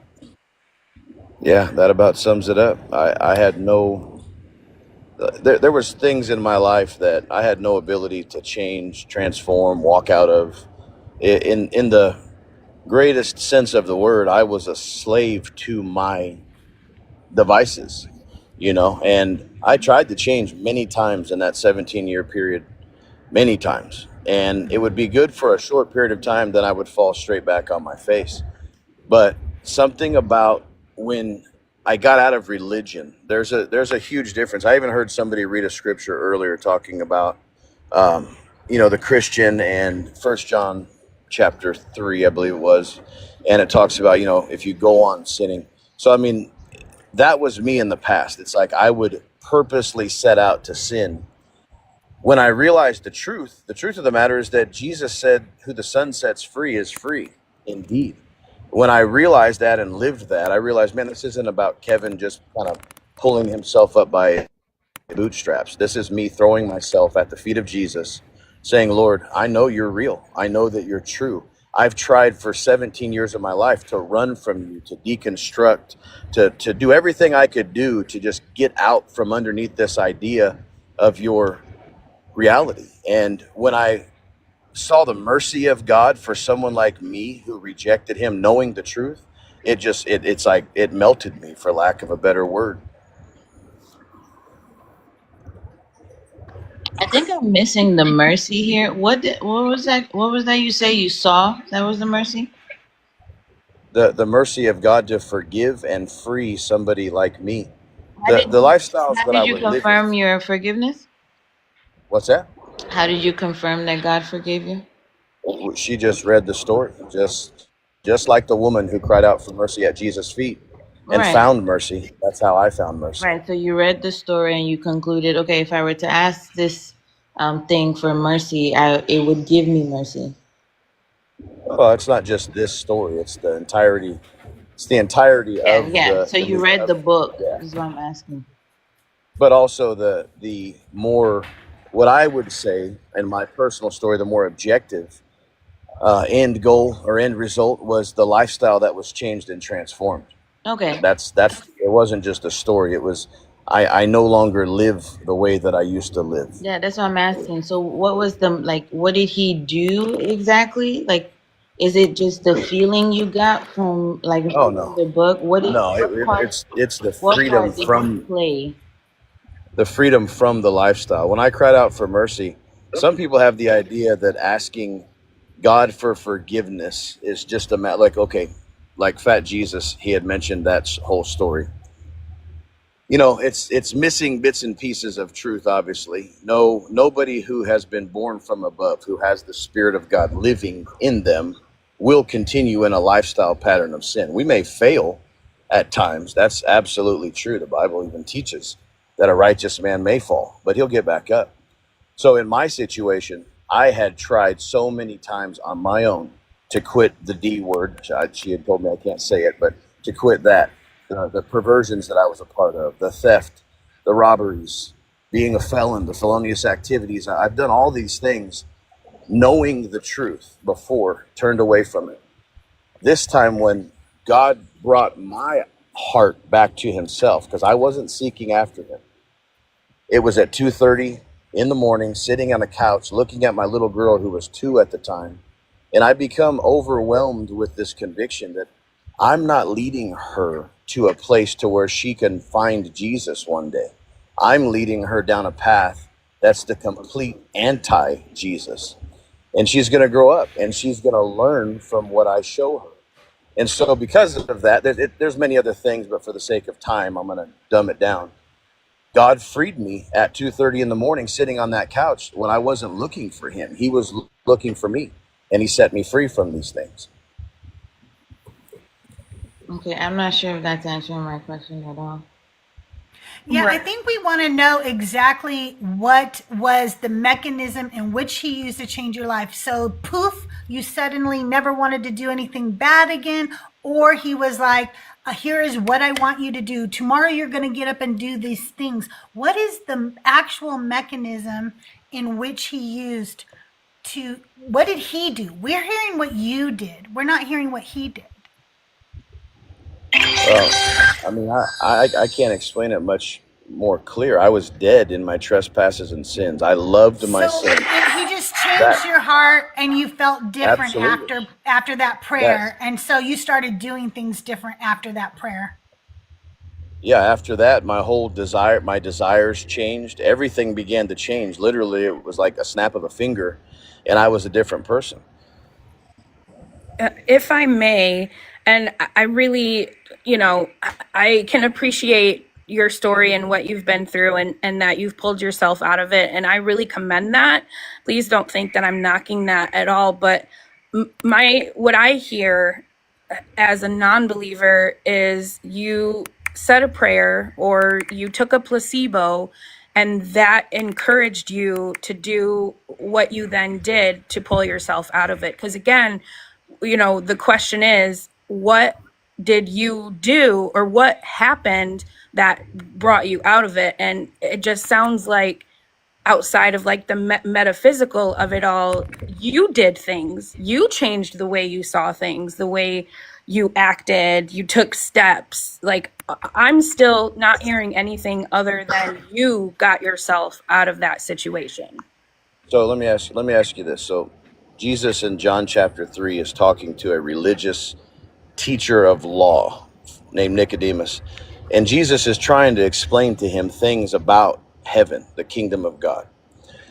And Jesus tells him, unless you're born from above, Nicodemus, you'll never see heaven. You'll never understand. I'll say things to you. But Nicodemus is like, well, what do you mean, born again? Am I going to go back into my mother's womb? Nicodemus could not comprehend what it was that Jesus was trying to describe to him, because Nicodemus was not born of God's Spirit. He had never experienced the grace and the mercy of God. He only experienced religion. And so I had experienced in my own way, I guess you could say, religion in my early 20s. And that only caused me to become somebody who despised the institution, so to speak. This time, I did nothing. I didn't, you or whoever the gal was that just said that, you said I did something. I could not change my heart. My view was I loved the D word. That sounds strange coming. I'm a straight male who's married with 9 kids, but you get what I'm saying. Like, I loved the medicines that I was putting in my body. I loved the alcohol. I loved the lifestyle that I had become infatuated with. I loved all of these things. And then that night, though, God brought me to a place where my heart was broken over that life. And I wasn't looking to change, but he changed it. And from that place, that caused my desires to change. So instead of hating the way of Christ, instead of looking at his laws and his commandments as a burden, now I embraced them and I love them. So, I mean, I can't go any further than that truth. I mean, You keep saying you couldn't change your mind, but you literally did it in that moment. Like, you looked at I your didn't. daughter, even though like I don't like the idea of like changing your life because you want to go to heaven instead of like making a better example for your kid. But that's a whole nother conversation. Even though the motivation is just for you to go to heaven, right? You made a change in that moment in your head. You made a decision that you were going to do better, whether it's just so you can go to heaven or whatever it is, but it was a change that you made, right? Like, Honey, that's not what happened. I'm asking about I where tried the to tell you. God comes in, because apart from you making a decision to do better, like, right, you can say, like, there are people that, will rather go to therapy, or they just have like a Like that. enlightenment period, right? They just look at I've tried. I'm not done Yeah. talking, Kevin. Let her finish, because Kevin, we've been very respectful and Oh listened my to you. gosh. Let her talk now without interruption. Right. So there, like, without the Jesus, without your God, there are people that, you know, have other vices, other things that they could pray to, or not even pray at all. And they have this light bulb moment and they're like, okay, I think I'm going to turn my life around. I'm going to do better. Right. Like, I don't see what the God did, because people all over the world do that. Like, they look at their children, they look at their lives, they look at, oh, I need to start budgeting. Like, I need to stop spending too much. I need to stop gambling. I need to stop. Like, people do that all the time without the God. So I'm asking, what significant can we see that the God did without you, without your mind and what you calculated and all of that? Like, where is the God in this part? I mean, a human can't change their own desires like that. Like what happened to me. Yes, Yes, you we can. can. Absolutely. And people do it all the time. 17 years. People do I it all went the to time. therapy. 17 years. I've That's talked to okay. therapists. Huh? I smoked for a couple of decades. I don't remember how many. And one day, my mother called me and told me that she had lung cancer and she was going to have a third of her lung removed. This really bothered me because my mother was a devout Christian, and she had quit smoking 25 years before she was diagnosed with cancer. And in that moment, a lot of things came to mind for me, and one was my children, just like you. And I thought, one of the reasons I probably smoke was because I saw my mother smoke when I was growing up. It was something that I saw. It was very common in the 70s for all the neighbors to smoke. And TV, they smoked on television. They smoked on Johnny Carson while people were being interviewed. It was very common. And I started thinking, are my kids going to grow up and smoke?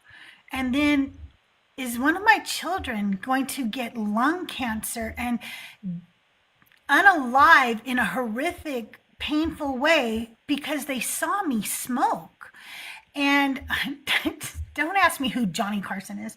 And so in that moment, I decided I needed to do something. I needed to quit smoking as soon as possible because my youngest child was about 2 at the time, and so my oldest child was 9. And while I knew that I may have already made my oldest child more likely to smoke, I thought there was a chance that at least with my youngest child, she would never remember that I smoked, and maybe she would never smoke too. And so I decided one day to quit smoking. It was the day my mother went in to have her lung cancer surgery. And I remember it very clearly because I had decided on that day I was going to go and spend the whole day pampering myself and not smoke a cigarette. So I went and got my nails done and my hair done, and I went and went shopping at Burlington Coat Factory and picked out a few cute outfits. And I went home, and my husband smoked too. And I said, hey, I'm going to quit smoking today. And I'm not asking you to quit with me because I don't think that's right. I think it's hypocritical of me to ask you to after we met, we were both smokers. We've smoked all these years. This is just a personal decision I'm making. And he said, well, I've already smoked today, so I'm not going to quit today because the smell and everything is still on me, but I'll quit tomorrow. And neither one of us have ever smoked again. And I didn't need Jesus for that. I needed a mom. I wanted her to come out of the hospital and know that she changed my life. I agree. That's what I said at the beginning. I know people who hate Jesus that have done all of those things. And I agree with that 100%. For me, But you Jesus just said a minute ago that people can't do that, and I'm exactly. telling you I People can't did. change You the just desires said of a their minute heart. ago that I couldn't do it by myself. No, I said at the very beginning, I could not change the desire in my heart for sinful things. I I couldn't change changed that. the I tried. desire in my heart for what you consider sinful, what I consider to be Smoking a bad for my cigarette? health. Yeah, that's bad for your health. Yes. I never said that was sinful. But This it is, is I think, sinful according to the Bible because it's harming the body, and the body is a temple. well, cheesecake harms the body. So I think whoever's taught you that has been No. Cheesecake wrong. harms the body if you overeat, overindulge. Cheesecake in and of itself is not a sin, but overeating cheesecake and gluttony is a sin. Well, all I can say is there's nowhere in scripture that condemns smoking a cigarette, so I can't get Because on they board didn't with that. have cigarettes in the Bible, but it does say your body is a temple. And to Yes, a treat it temple as a for the temple. Spirit of God. Yeah, but where does it Right. say? Where does it say that the things that you were doing were like? Where does it say, like, how what were you doing that aligned with the sins in the Bible exactly? D-rugs. Where does it say D-rugs is a sin then? Yeah, Pharmakia, intoxication. where does it say that? In the Greek, intoxication is the word What pharmakia. verse? If you go over to, I'm in my truck right now, so you've caught me off guard here. I'd have Y'all to got look. our Bibles, bro, because I'm following along. Go ahead. Yeah, I'd have to look it up, but it's along with the works of the flesh, talking about staying away from drunkenness, that form of intoxication. You'd have to look up that Are you word. talking about the priests after No. Aaron's It'd be sons in were the New alive? Testament. It's either Galatians chapter 5 or 1 Corinthians chapter Let's see if 6. I can find it. Galatians chapter 5. When it talks about the works of the flesh, I think when it talks about drunkenness in there, that word for drunkenness is pharmakia. You said First Corinthians what? Wait, being drunk isn't a sin. Yeah, if we're talking according to the Bible, it is. No, it's not. Jesus made water into wine at a wedding where people were already filthy drunk. Okay, so let me ask you this. You just told me cigarette smoking was a sin, but that's not in the Bible. It does say in the Bible drunkenness is a sin. They were talking to priests, sir. It No. was the priest. Yes. Go to Galatians chapter 5. It was the priest who couldn't get drunken. There's different. There's a bunch of like different. Some of it says you can drink, you just can't like be super drunk and like. Galatians Hold on a second. 5:21. What verse are you giving that for? Because I asked you a question You had said earlier something about for drunkenness. the D-Rose. Yeah, it's all in that, like verses 19 through 21 or 2 or something like that. But it mentions drunkenness in there. Yeah, there are a few verses that mention drunkenness. Which like what am I looking for? She had just said that being drunk is not a sin, and I was just saying that that's one of the places that it shows it. Galatians 5, you said? Yeah. The acts of the flesh are obvious: sexual immorality, impurity, and debauchery, idolatry and witchcraft, hatred, discord, jealousy, fits of rage, selfish ambitions,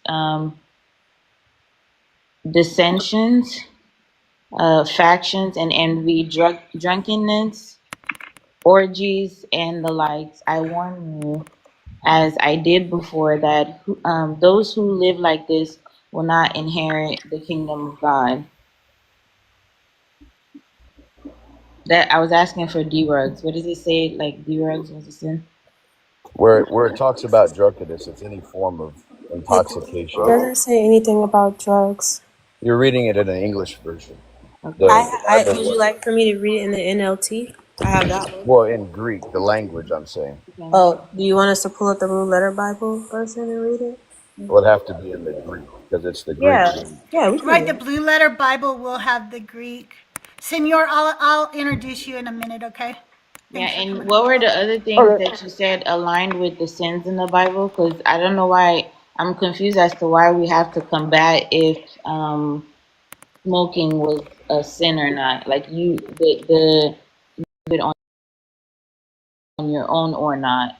Like, are you able to change your mind on your own, yes or no? Like I'm confused as to why we're Yes, asking. people could change their mind about Okay, something. yeah, so Absolutely. then that would make you wrong then when you said earlier that people were not able to do that. No, That's what people can't change the is wanting desires you of to their heart. acknowledge. That's what I meant. What? When I was in love with these things, That's you what, have can to you know me acknowledge that prior. you said it wrong? Say that again. I'm sorry. Can you acknowledge that you were wrong? No, I think I may That not we have can described change it. without God. And it was a desire in my heart. I totally desired Like to, what? to I guess I can't say some there's of this these words that I guess I'm okay. confused at how this I works. just But want you to know that people can change the desires of their heart without God. We don't need God to change the desires of our heart. People can change, people can get off of D rugs and have sure, many of them absolutely. without God. And so hang on, I'm going to introduce Senior. Senior, can I get your age for TikTok purposes? Hey, I'm 33. Did I'm you sorry. have a I'm question? 34. I'm That's 34. okay. My bad. I just Did you turned have a 34. question or a comment to add to the discussion? I saw you on YouTube. Yeah, I mean, I'm an atheist. I just, I'm kind of curious about this, like being able to change your desires. I'm an atheist that does not believe in free will, right? And so I'm not really following this idea that, oh, I could just change what I want, because how I understand everything is things are just determined. Our concept of me, or our concept of like consciousness, that's something that just kind of happens, and I think the self is an illusion. So that's kind of my comment there. I don't understand what you guys mean by, oh, we could just change our desires, because if let's say for instance, if I like something, and somebody asks me, well, why don't you just not like it? I don't think that's possible for me to not like something that I like. You know what I mean? Or not want I, something that I want. Even if I I do try to agree. want something else, right. Yeah, I do agree with you. And as an atheist, I'm a compatibilist, but I really didn't want to get into the like philosophy of it all today. I kind of want to just stick to the Bible stories and what they are speaking to the Christians today. But thank you for coming up. I really appreciate you. And thanks for watching on YouTube. I hope you've subscribed. I'm going to have Justin on a little bit later on today, and it's going to be Decon Q&A with CrystalJae. And you can come up and ask Justin, Deconstruction Zone, any of your questions.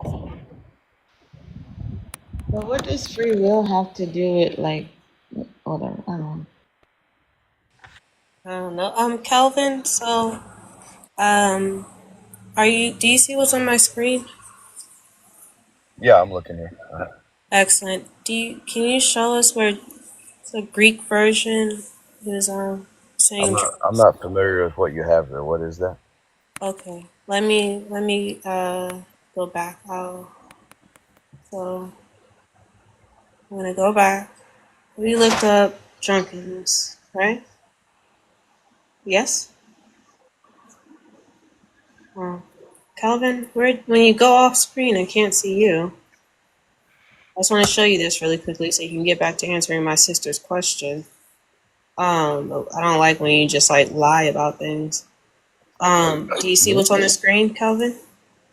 Honey, I'm not lying. You guys asked for my experience. Calvin, do you see? Kevin, Okay, we're talking can you see about what's on the the screen? word drunkenness. You said it's pharmaceutical or the derivative of that word. And what she is showing you right now is that that's not true, that the word used there literally Oh means my gosh. drunk in Okay. the So Greek. intoxicated. Yes. No, but it's It talking about being intoxicated from drinking. I'm sorry, Crystal, go ahead. No, you're fine. Go ahead. Yeah, it talks about being intoxicated through drinking, right? Being drunk, not using drugs. And you said the word pharmaceuticals was listed here. It's absolutely not, Kevin. Yeah, So I'm in I the don't wrong spot then. understand. Like I said, I I'm in the wrong apologize. spot. I was still talking. I don't appreciate or understand why you would lie about something so insignificant just to kind of Nobody's bolster lying. your testimony, right? Like, Nobody's I think lying. your testimony could kind of stand on its own. But I think I'm interested after you answer Rhea. Why is it that, like, you are intervening, other people are intervening on your, like, recovery path? And why couldn't God just, like, you expressed that he just did it with a snap, but it looks like you said you had to do therapy, all these other No, things. no. I'm interested in what other resources in this realm of existence you used.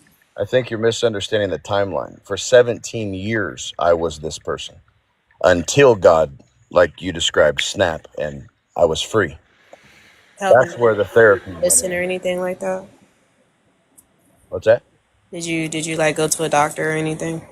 Yeah, after I was You off did. of You the did, D. right? And you had to like go and like kind of rebuild your body back, right? No, no. She told me I was No. crazy. She said, "You're crazy if you think that you can stop all the things that you were on and still be among Right. the living." But you still had to like, for example, how do I say this TikTok friendly? When it comes out of your system, right? You still had to go through that process. Is that accurate? I had no symptoms of the. Are you talking about withdrawal? Yeah, but it had to come out of your symptom, right? Like if you went and took a D-rug test, would it still show up? Oh, not today. There's no way. Okay, Kelvin, you're not following. No worries. Okay. Sorry, I'm trying to understand, and I wasn't lying about what I was saying. I'm in my truck, so I don't have all my resources at my fingertips. I apologize. You're fine, Kelvin. No worries. Does anybody else have any questions for him? Not so much a question as much as just kind of reinforcing my original point is that I still have yet to hear anything that happened to get him where he is today that he didn't have to do himself. Like the resources that he needed to partake in, and even like, Zena's point, like the whole Shmetox thing, like if you were really doing as many D-rugs as you said you were, like in order to come back down, safely, there was probably some kind of medical intervention.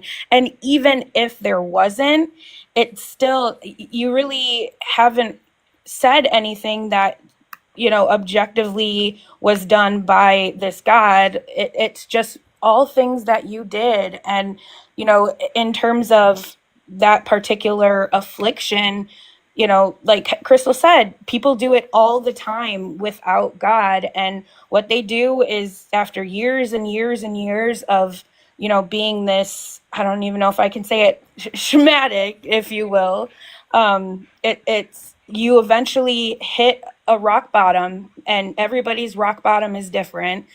For some people, it's I have no choice but to change my ways. And some people hit the point of where they're like, it's time for me to change my ways. And, you said, I loved the D-rugs. I loved them. And you make it seem like you were happy to be in that situation.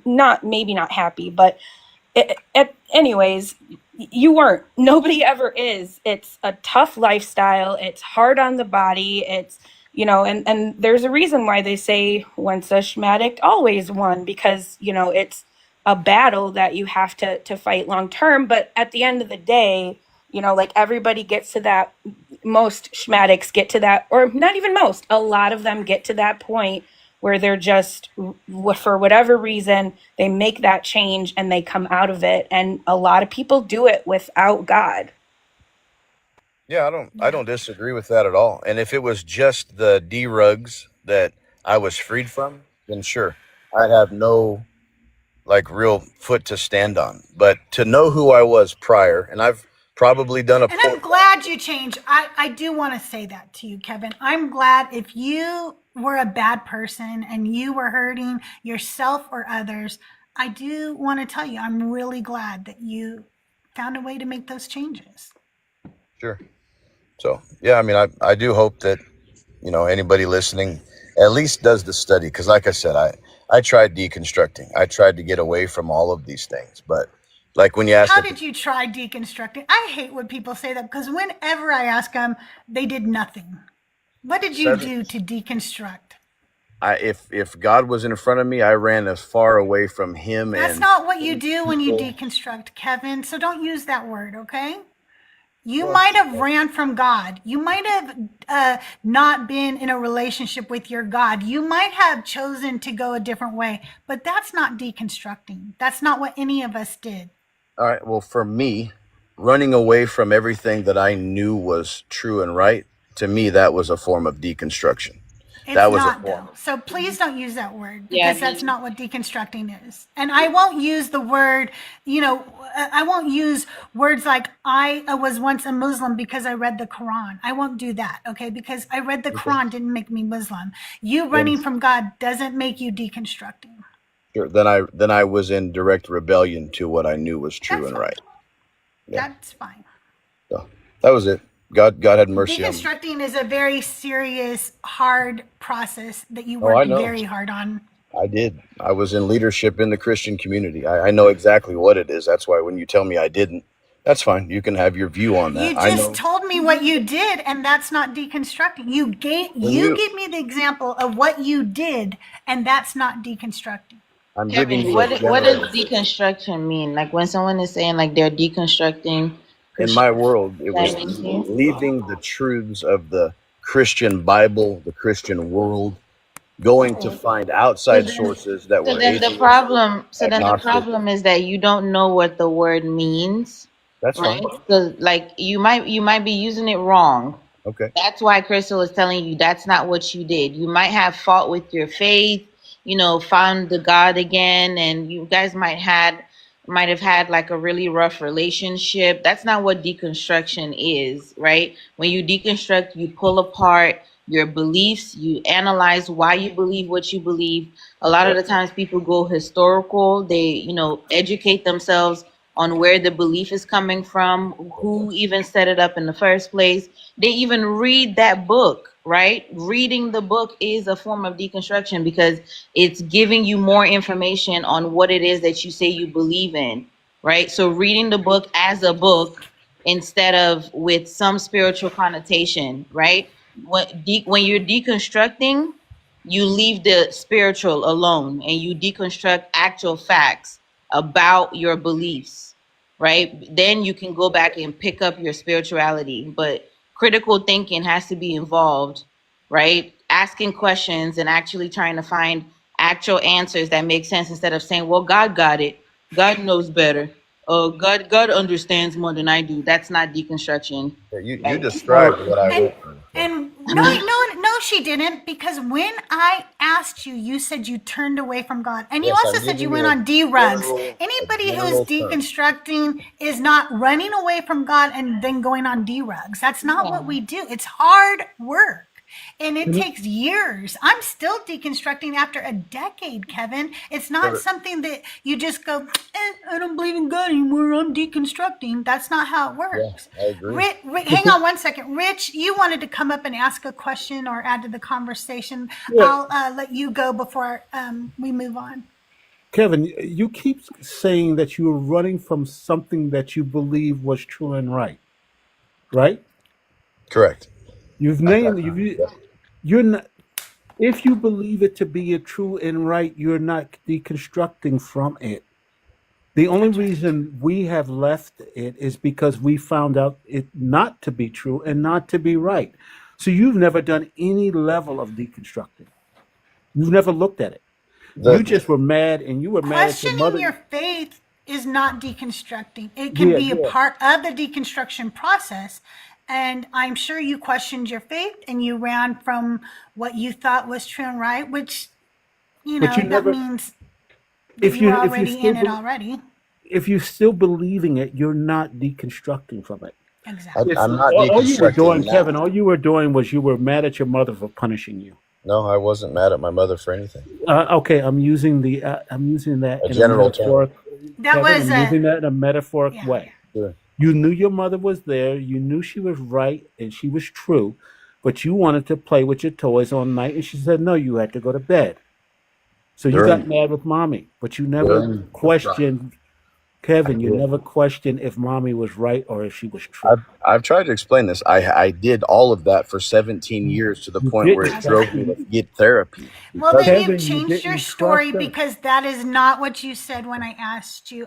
it Rich, was, I'm I gonna was drop giving you you back down, a and general then. term is what I was giving you for the sake of what we're talking about here. I But I wasn't didn't going to go want a into general deep term. I detail. asked you, what did you do to deconstruct? And you said I ran. Yeah.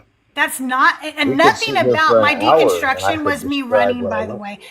And I do want people to know that you can deconstruct and still remain a Christian. There are many people who do, or they go to other faiths, or, maybe they become pagan or a witch. Many people have different paths after they deconstruct, and you can deconstruct other religions. It doesn't have to be just Christianity. You can deconstruct Islam or Hinduism or whatever it is that your strong belief is. But definitely there are people who go through the deconstruction process and for whatever reason still decide to continue with the Christian path.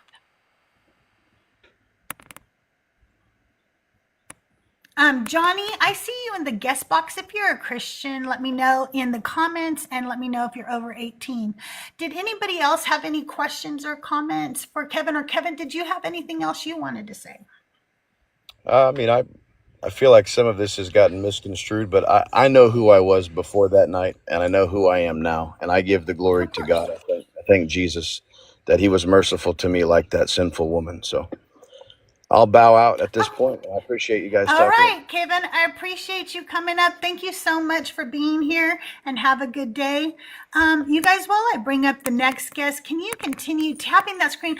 I have been live now for 2 hours and 15 minutes. So if we can get those likes up, I'd really appreciate it. Also, I am looking for subbies. I'm trying to get to 50 subbies. So if you haven't subscribed, please consider doing so today. It's less than a cup of coffee a month. You're already subscribed to Hulu, Netflix, Paramount Plus, the Disney Channel, and you're never watching any of them because you're on here 24 hours a day, 7 days a week, watching all the great creators on TikTok.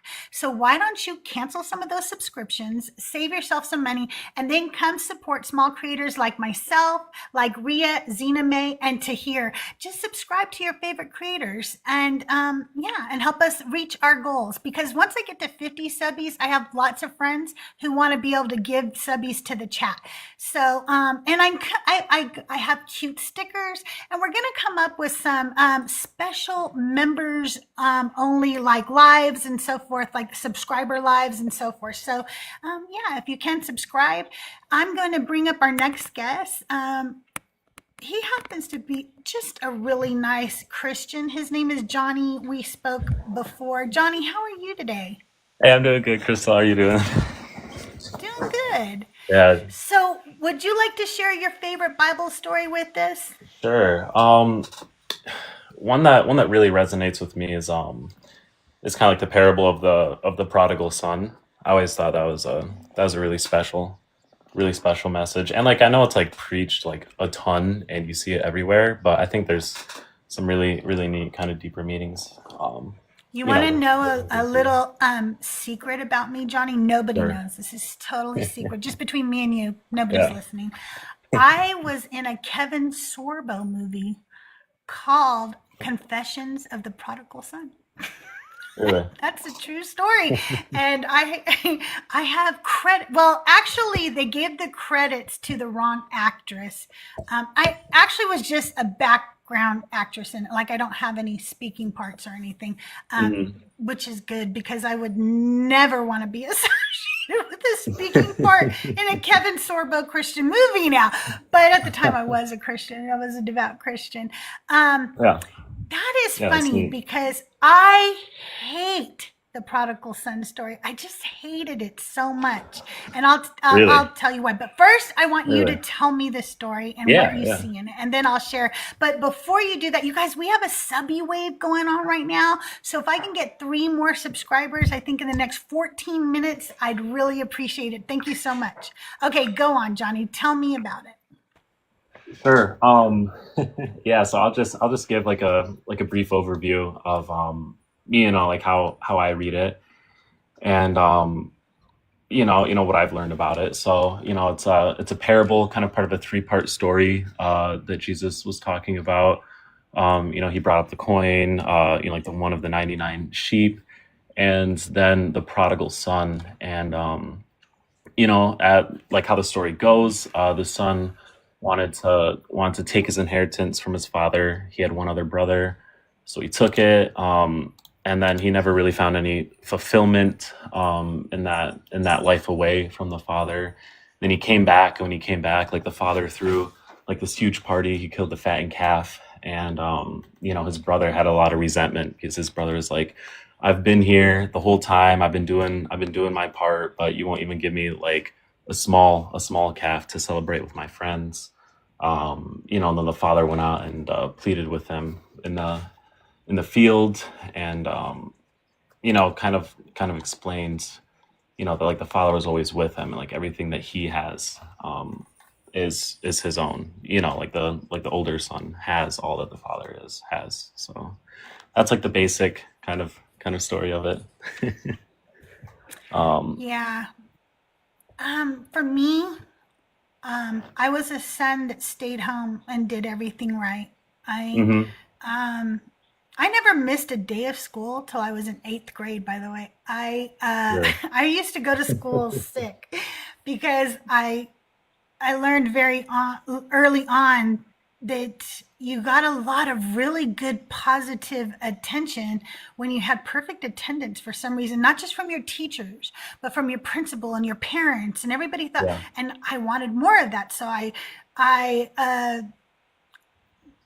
like literally would fight to go to school even if I was sick. Mhm. I got straight A's as a child, not when I was a little bit older. That's a Yeah. different story. But I was just always the good kid, and my brother was very mean. He was abusive. Yeah. And he was the golden child, and Mm. he would leave and come back, and my parents would, throw him a party, basically, just Yeah. like the father.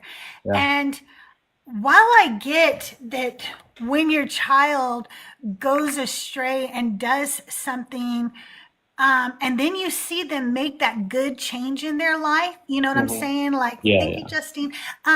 You are happy and you do want to celebrate. By no Mhm. means should that be more than what your child who has been by your side, who has been doing everything right, it Yeah. shouldn't be more than that.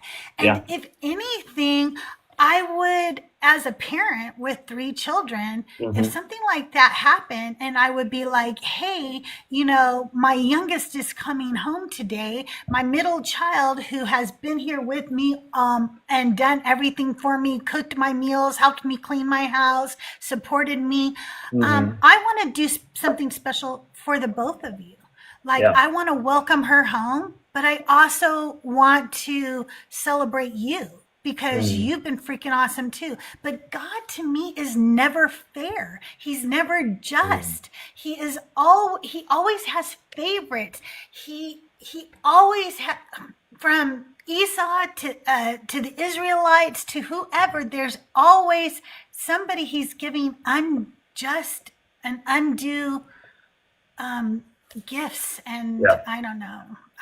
Ria, Tahir, Zena May, do you guys have anything that you want to add to, like, how did you guys feel about the prodigal son? Yeah, I feel the same way with like especially with being the one kid that wants to follow all the rules and then like seeing that it really doesn't matter that you're following the rules, right? Like I was that kid and like even my brother, the one that's right directly older than me, like he wasn't like a bad person, like he wasn't like abusive or anything. He just got in trouble a lot and like he just never got good grades. But like I'm coming first in the class, like all that stuff, and he just always got the leeway to kind of do whatever he wanted. Yeah. And I think that that can be very traumatic for a kid, and especially like being the son that's staying there and waiting and like, still catering to the farm, still doing all the work. And then Yep. the other one comes back and is like, oh yeah, you still get your inheritance and you still get all these gifts and you even get a party, but no party for the one that's been here the whole time. Like I don't see how that's fair. I don't Sure. see how that's teaching you to be a better person.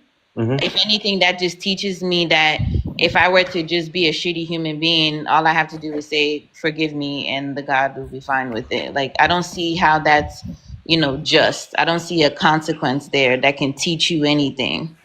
Sure. Yeah. No, I think that's a very fair point. Yeah, I can totally see where you're coming from. I mean, I get it as a Christian. Even as a Christian, by the way, I hated this story. But there were times where I was like, oh, look how much God loves me. I'm the prodigal son. I was, not a good person. And then I came and asked for forgiveness and he opened his arms for me. And as a Christian, that felt very good. But the reality is that I didn't consider all of the people who I'm sorry, I got a call there. All of the people who had always followed the Lord and done what they were supposed to do, and they weren't going to get the same. I don't know. It just didn't feel fair to me. Benny, did you have something you wanted to add to the conversation? No, I just was hopping up. I'm gonna say hi and everybody. There's only 2 more subbies needed for the sub wave. So if you subscribe to CrystalJae, I know you guys are paying monthly for your Netflix and for your Hulu and probably for Cornhub. Yes, we know. And you don't watch any of that, maybe the Cornhub, but you can get that for free. So cancel those memberships and subscribe to CrystalJae. Come on now. That's what I'm saying. Come on. Zena May or Tahir, do you have anything about the prodigal son that you want to add? I do. Yeah. I'll go after Zena. Oh no, you go right ahead. I can wait. Okay. Well, I was going to say, I feel like that's exactly it. Like, if you're on the one side of the coin, you see yourself as like the prodigal son, like that might be a beautiful story. Or even if you're not, just objectively, looking at it from the outside, you might be like, oh, that's just a nice story. But I mean, the reality of it is there's somebody else in that story whose story is not beautiful. And that just seems to be like, in my opinion, a more beautiful version of that story would have been, if both of them were appreciated and both of them were raised up, and it was a story about, treating your kids equal. And there's just a million other ways that story could have played out that I would have considered to be beautiful, as opposed to, look at this one kid being treated special and this other one not. Yeah. Yeah, no, I definitely could see that. And I think this could just be, like Jesus told really confusing stories. Like it's written in the Bible a lot that like what he said, like oftentimes and like most of the times would confuse like the readers, especially in their time, because they're coming with like without all the context, without all the technology that we have. But I still think it's something interesting with the stories that he told about how they can mean different things with for different people, and especially with like certain personal experiences. You might feel more relatable to the older brother, where like you felt like you were doing everything right, and then your like rebel son comes home, or like your rebel brother comes home, and the dad throws this big celebration, and now you're angry at your dad, right? Like you're angry at your father because he's celebrating someone who messed up, someone who insulted the family, and now is coming back. And I think that's a really big part. And I don't I believe that this story really talks about how it's okay to be angry at God. And I think that this is why I really like it so much, because it doesn't say that the older son shouldn't have been angry at his father, right? Like there's times when I'm really angry at God, and I feel like the story teaches a difference between taking your anger for someone to them versus taking your anger maybe out on them. And I feel like that's a really important lesson. So with that, sorry. I think Zena May wanted to say something too. Oh, Go ahead, Zena. Yeah, I hear what he's saying, right? And I agree with everybody else, but it like kind of getting out of our feelings just a tiny bit. There's such a common theme of pitting brother against brother in the Bible. And there's also very much a common theme of making parents choose one over the other. You see that with Esau and Jacob. You see it with this story. You know what I'm saying? And I can't help but look on the other side of that and, see that this God seems to incite jealousy in other people when it didn't have to be that way, right? There's no such thing as giving equal portions a lot of the times when it comes to this God. One always has to be a ruler over the other. And so when I look at this story, I don't see a story of redemption. I see what everybody else sees. Somebody who worked hard, did what they were supposed to do, but because the favored one comes back, they're made the fatter calf. Like, I'm not sure where the empathy is. Like, Tahir's kind of, she didn't state it, but they kind of touched on it. I'm not sure where the empathy comes in at. And another thing, and I'll land, is why do Christians always identify as the one who's rewarded for the bad behavior rather than the one who was actually doing the hard work? It's very interesting how you guys identify like that.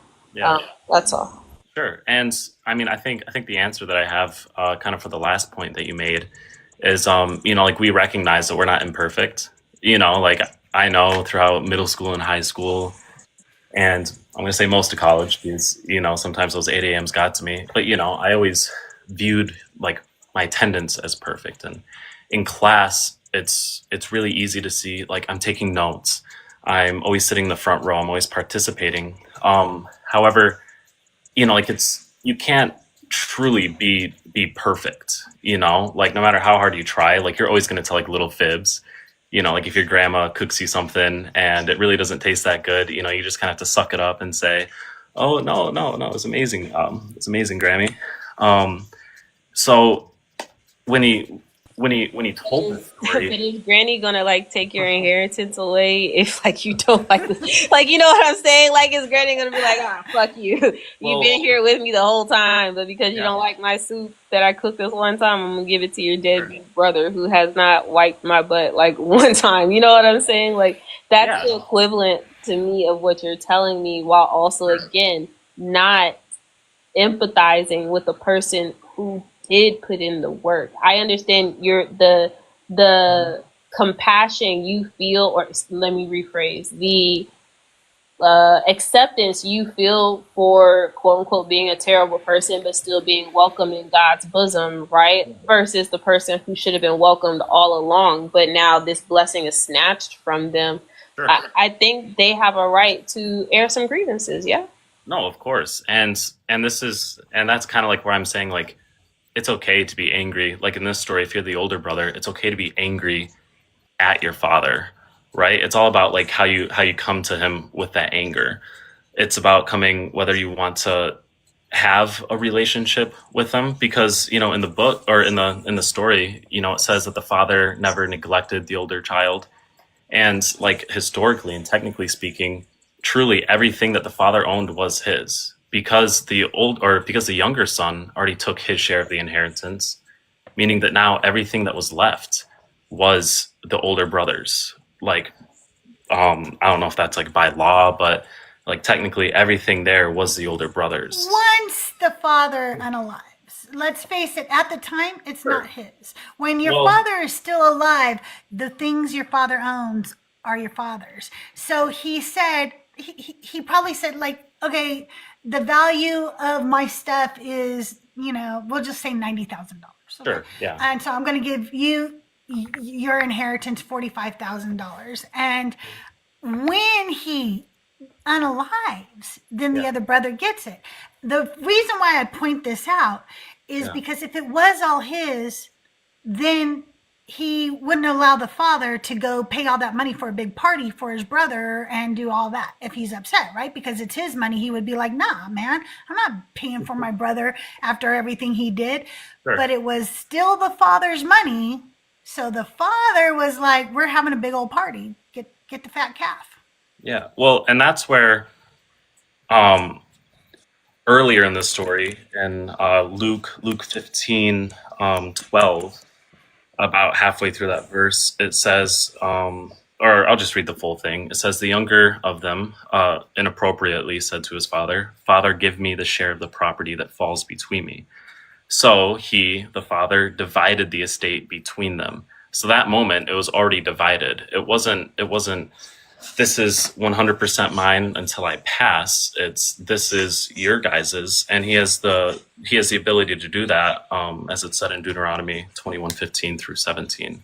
But on a technicality, it is like my parents did the same with us. When the reality is that until they unalive, it is still theirs, and that is why he paid for the party and he did all those things for his son who came back. Otherwise, there would have been no beef with the brother who stayed, because he would be like, that's my money. I'm not doing that.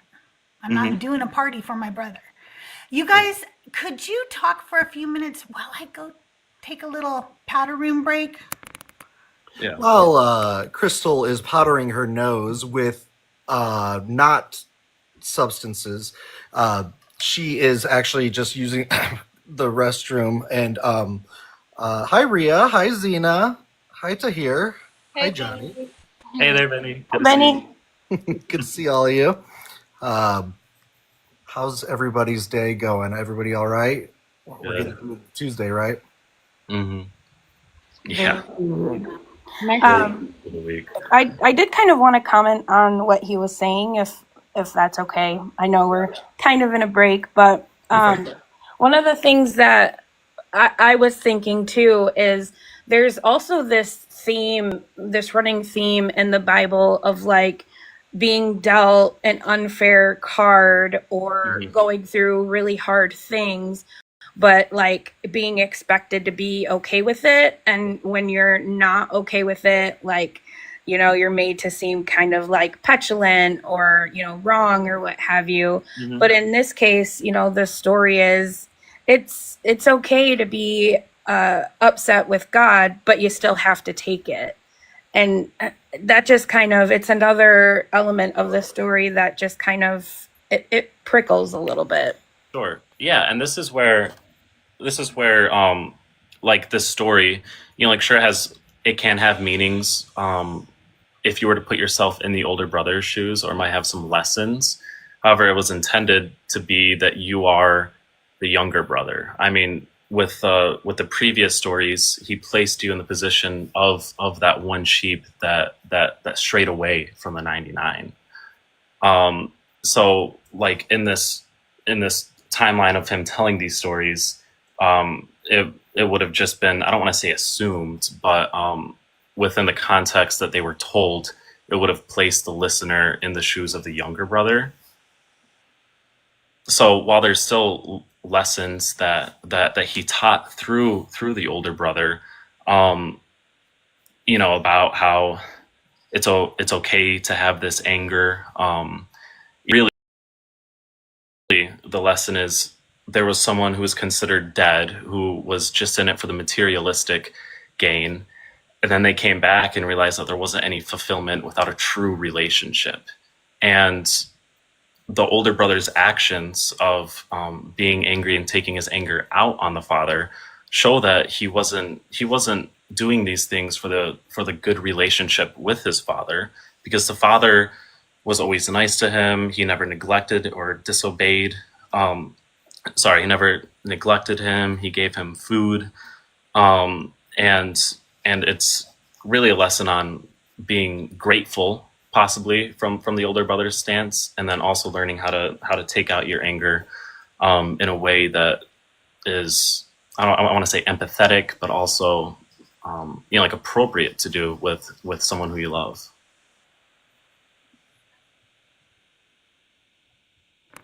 Did anybody else have any questions or comments for Johnny? I think I have time for one more guest, and we have a couple in the box. Anybody else? No. Johnny, did you have anything else you wanted to add? Yeah, well, really just one more kind of cool connection that I was able to find. So, we're supposed to be placed in the shoes of the younger brother.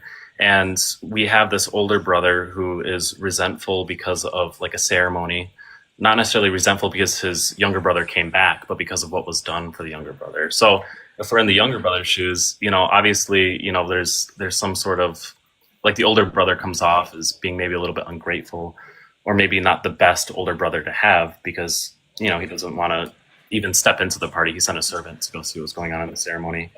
And, I think we all kind of have like that bad older brother, even if it's like a younger sibling. I know sometimes it's my younger brother.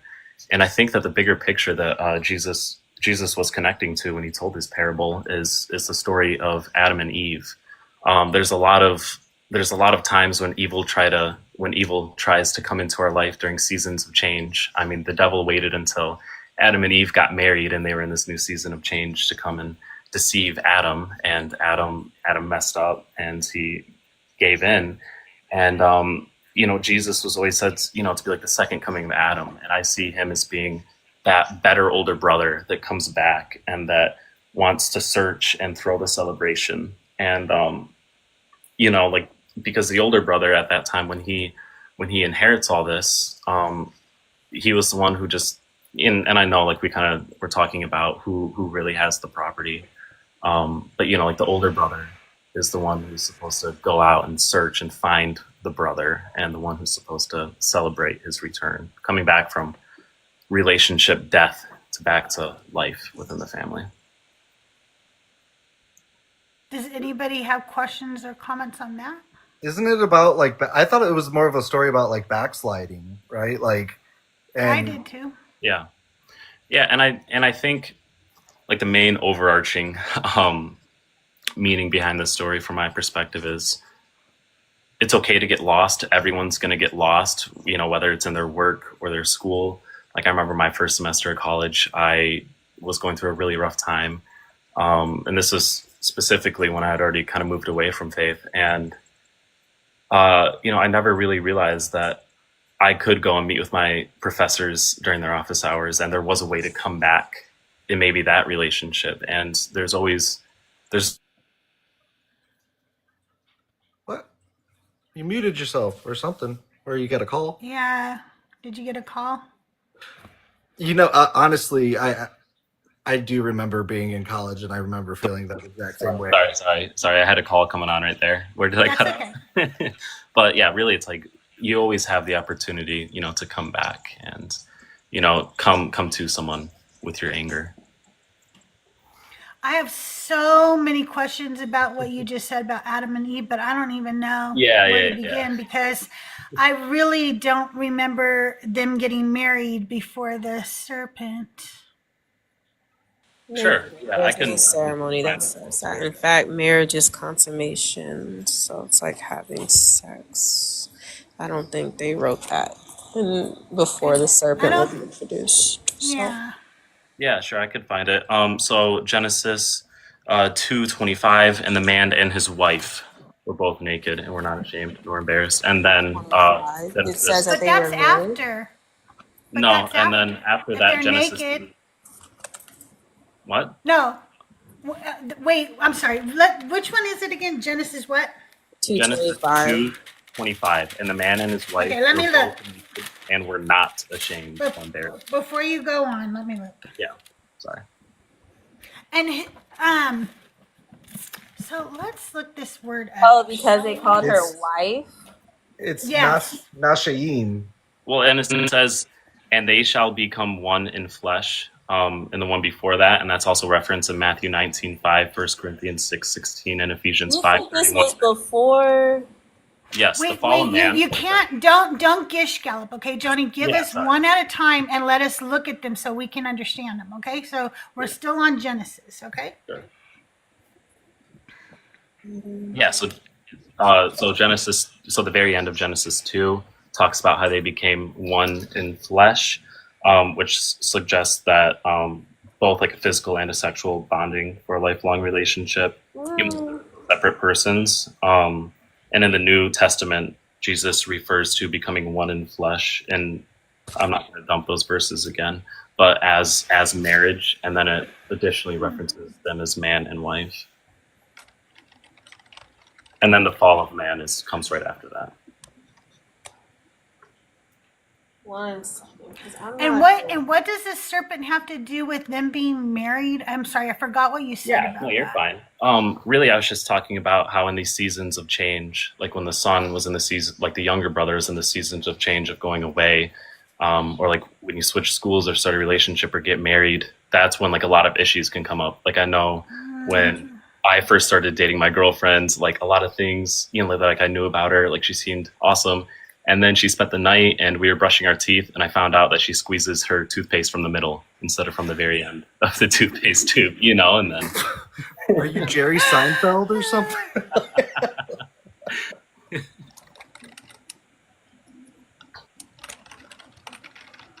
Okay, that was Genesis 2:25, right? I mean, like 24. Yeah, no, I wanted 25. It's directly 25 where he calls her wife. I and wanted to then look it up in Safaria real quick. Yeah, and then Hebrew, and then also 24 is when it says they became one in flesh. Yeah, but becoming one in flesh does not necessarily mean that they were married. So that can mean so many things. That could mean they had smacks. Yeah, Which would then be marriage according to ancient Hebrew tradition. But it could also just mean that they felt, some kind of strong spiritual bonding or something.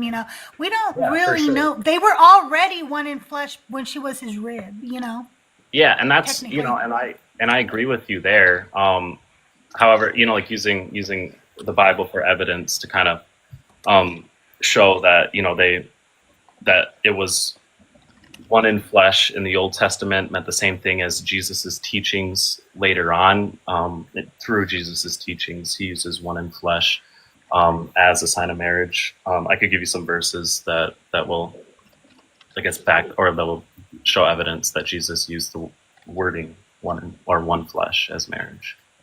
I can look that up later, but thank you. I appreciate that. That was very interesting. I don't know. Like, I guess I always kind of assumed that the minute she was created, since she was created for him and she had no autonomy, that she was already his wife, which made her his belonging, just like all wives were back in the day.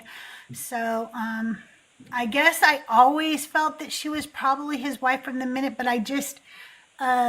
I don't think that the reason the serpent does what he does is because there's this change in their life and they're suddenly man and wife, and now he's trying to sneak in there. I don't. I believe in that story that the serpent told the truth, frankly, and but that's a very interesting take. I really appreciate it. I wonder why they do say wife in Safaria and in the more scholarly translations. But the word I'm reading is oh, go ahead, Benny. The word Nashayim is just for woman, and then there's Isha, which is what I was about to say. Yeah, it just means woman, female. Right. So it's not like putting a significant. Please continue. But I was that's why I was quiet, because I was like, So the original Hebrew word is woman, not wife. What's the original Hebrew word? It's Nashayim or Isha. It's like, it depends on which one you're reading, the Septuagint or the other. But when I'm pulling it up and it's identified in other places, the same way. It's Isa, the ISSA. Yeah, and that's just like, oh, okay, Isha is actually women. It's plural of woman, but Nasha'im would be the singular version of it. And, you know, it does say wife as like a woman married to a man as like a sub definition, but the main definition is just a woman or like female. It's interesting though. There might be something that I'm not seeing that's like further in the Hebrew, like sometimes they add in like little accents on the bottom and tops of the words, and that can add in like a whole context. Yeah. Of, like or the way they end it, like ayim and stuff. That all means different things. So I don't know. I mean, Safaria is saying wife, so I'm guessing they have some sort of contextual idea to say that word wife. Yeah, and I mean, I would just have to assume that the context would come from Genesis 2:24, where it also says mother and his father. A lot of marriage terms. Yeah, I mean, I guess maybe that's just because they're writing, completely after the fact, where they've had these, like the like position of wife, had already been established by the time they were writing it. Yeah, and that very well could be. Like this is just how I feel like it would be best interpreted in context. But again, like I can't prove that, so there's always a chance that I might be wrong. Hey, Wisdom, I see you in the guest request. Can you please let me know if you're a Christian and if you're over 18 in the comments? Does anybody have anything else for Johnny? Or Johnny, do you have anything else to say before we move on? No, I think oh, sorry. No. I was just reading it again, and so okay. I'm gonna have to. This is definitely gonna be a thinker question, because as I'm reading it, it doesn't. When in Jewish culture, right? Correct me if I'm wrong, but being married means like you actually consummate it. Like it's not just a ceremony; it's the actual act of having sex. Yeah. Where it doesn't. When in verse 24, it explains, how like, the father leaves, his mother and father, you just said it, right? Enjoying his wife, but they're explaining the whole marrow and why she's coming from him, right? But it's not really emphasizing that there was like a union between Adam and Eve. I think it's just saying that, hey, she came from him, and that's why they were one bound, one sound, one band, putting him in charge of the family. I'm not sure if I would subscribe to the fact that this is it, even though, and I'll give you that word. I'm not going to fight that word. I'll give it to you. I'm not going to hold you on that. It's interesting though. I think like really, it like the word reads to me when I read it in the Hebrew. It just reads as like woman, like maybe like the like woman companion, maybe not like officially a wife, because I just don't feel like was the role of like marriage and how all of that works even established, at this time where it's only two people on the earth, like. Yes, that's a good point. And I would, to answer the first question that she brought up, I would say that it would be assumed, because they chose to use this Hebrew word that meant wife, that it would be just assumed that they consummated it. And also, interesting though, I love seeing that. It has another 800. It shows up 800 more times in the Old Testament.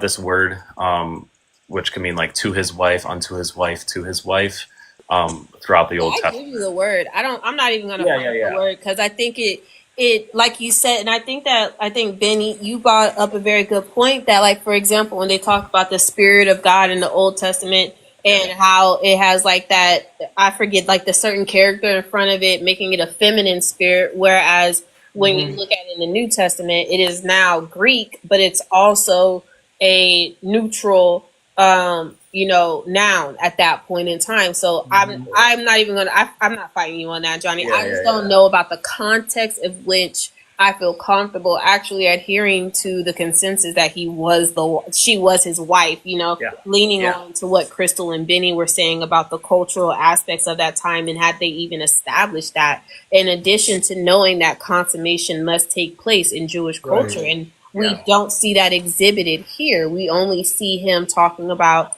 okay, the rib is being taken out, man and women are one, X, Y, and Z, right? Kind of giving them their roles in gender, not necessarily in marriage. And I don't see that until they have children later on. You see what I'm saying? Yeah. And no, there are a lot of occurrences where it does just mean like all the women. So it isn't like completely unified in its use in the Old Testament. However, when it is used during similar times when these were written, the majority of the time it was a consummated marriage. Sorry if I am misunderstanding your point, but like in Isaiah and Genesis and see, when you say consummated marriage, it's like saying marriage to me twice, right? Because you must consummate the union in order for it to be a marriage. Yes. So that's kind of the pin that I'm kind of like, and it's probably a moot point. I'm not even gonna hold you. It's like I gotta kind of look it up a little bit, but it is interesting. He brought up something very very good to look up, a nice little rabbit hole to go down. Oh, it is for sure. I mean, that's the whole Bible, right? It's all one big rabbit hole. Well, Johnny, I appreciate you coming up. Thank you for being here today. I'm gonna take one more guest. And then I have to get going because I've got to take a break before I go live with Justin. I forgot about that. In just 1 hour. I go live with Deconstruction Zone Justin in an hour for Decon Q&A with CrystalJae. You guys get to come up here and ask Justin all your questions. So maybe that's something we could ask Justin about. Anyway, Wisdom, can I get your age for TikTok purposes? I'm over 18. I'm 43. Okay, and you are a Christian. To the world, yes, I would be looked at as a Christian. You are a believer of the God of the Bible and Jesus Christ? I'm a knower of the Bible and a knower of Jesus Christ. Okay. What is your favorite Bible story? Well, it's funny that I came across this, you as a host, because I'm actually reading a book right now called The Return of the Prodigal Son. And then the story is it's a story of homecoming. And I saw it from the perspective of a natural man, right? There's only two men in the world, right? It says a natural man and a spiritual man. So there's not 8 billion, there's only 2 men. And in these 2 men are consummated everyone, but they're separated by the world, kind of like we did in high school, like the jocks with the jocks, the smart kids with the smart kids. They kind of put them in those different types of folds. But I heard you guys say something. You as a host, you were talking about a personal thing. You were talking about your brother was looked at as a golden child. Is that correct? Oh, yeah. Yeah. And so you said that he would leave and he would come back and your parents would accept him and throw parties. Is that correct? Oh, they gushed over him every time he entered a room. Okay. And what was it about? Was he an older brother or a younger brother? He's the older brother. Older brother. And you had both of your parents in your life? Okay, it's a long, sordid story, so I won't get into how that all worked because. Well, I think this is where the question is formulating, because it's coming.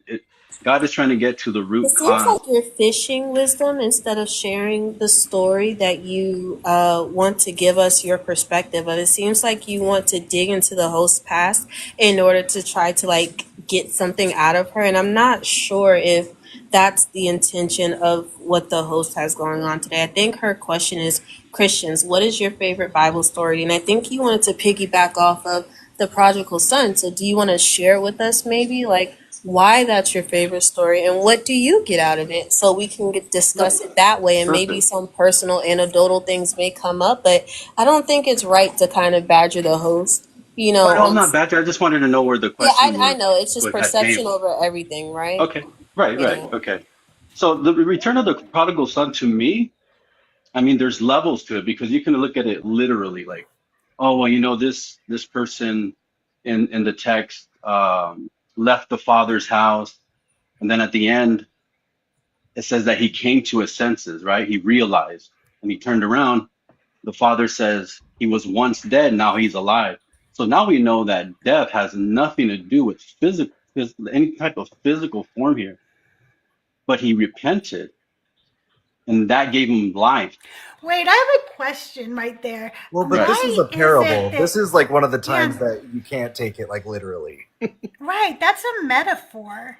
Right. That's what I'm saying. It's a shadow of good things. So we can't look at it like this is like it's something personal. However, it is personal in our own lives, right? Even in mine. I was the oldest of three brothers, right? And we know if you've been the oldest and you lived in a poor household, and I'm not talking about in faith, I'm talking about finances. We didn't have much.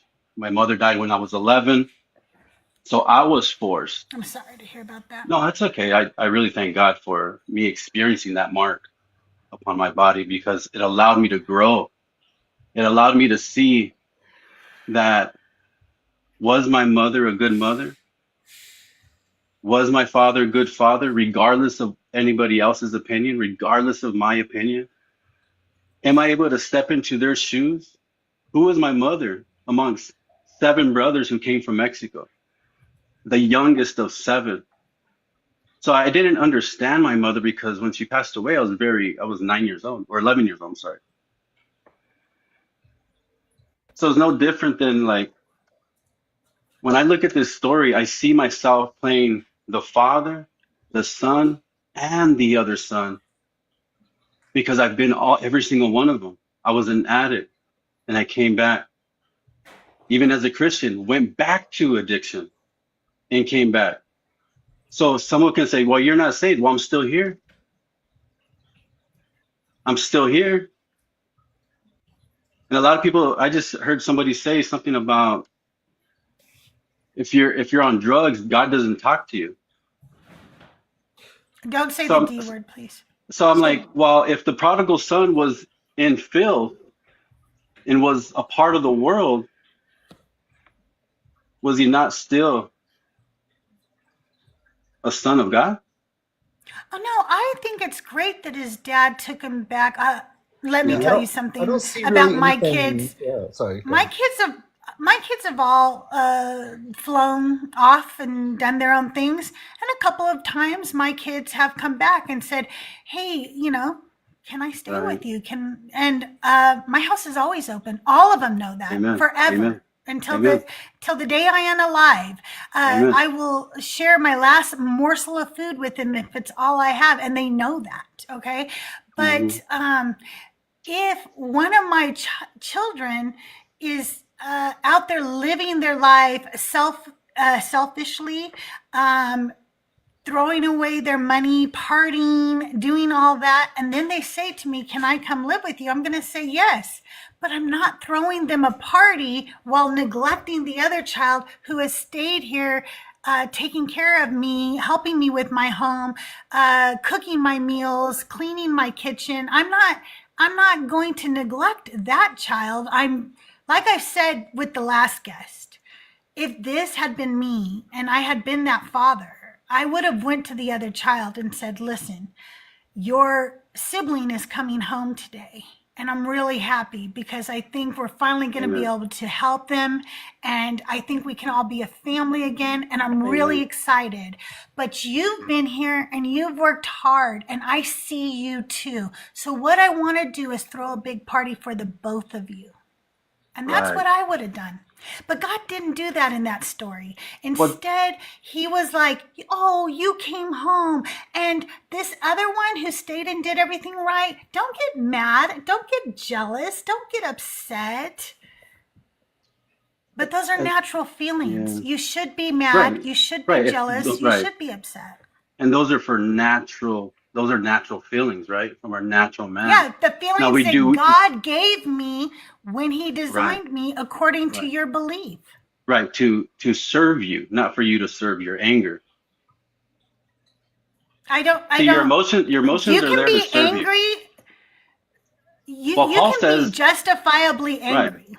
right. Paul was speaking to Corinthians who were babes, though. In the elders, he says, don't even be angry. So why did he tell these kids and not them men in the spirit? What verse are you talking about? I'm not going to go in there, but you can find it. No, It's in no. there. If you're gonna quote Oh no, Paul, I who mean, if was you an want to wait, then I can pull it excuse up. me, excuse me. If you're gonna quote Paul, who was an apologist, right, for the abhorrent things that he did and wanted to graft you Gentiles in, only to be slaves in the kingdom of heaven, Isaiah 47. When you guys are building new earth and new heaven, I would love for you to share with me what scripture you're talking about. I just feel like, God is many times over, and even Jesus is angered in the Bible over and over again. Like how many times has God, like shown, Esau is made as a vessel for his wrath. For Esau, who I've loved before you were even born. I Hmm. mean, hated. Excuse me. Yeah.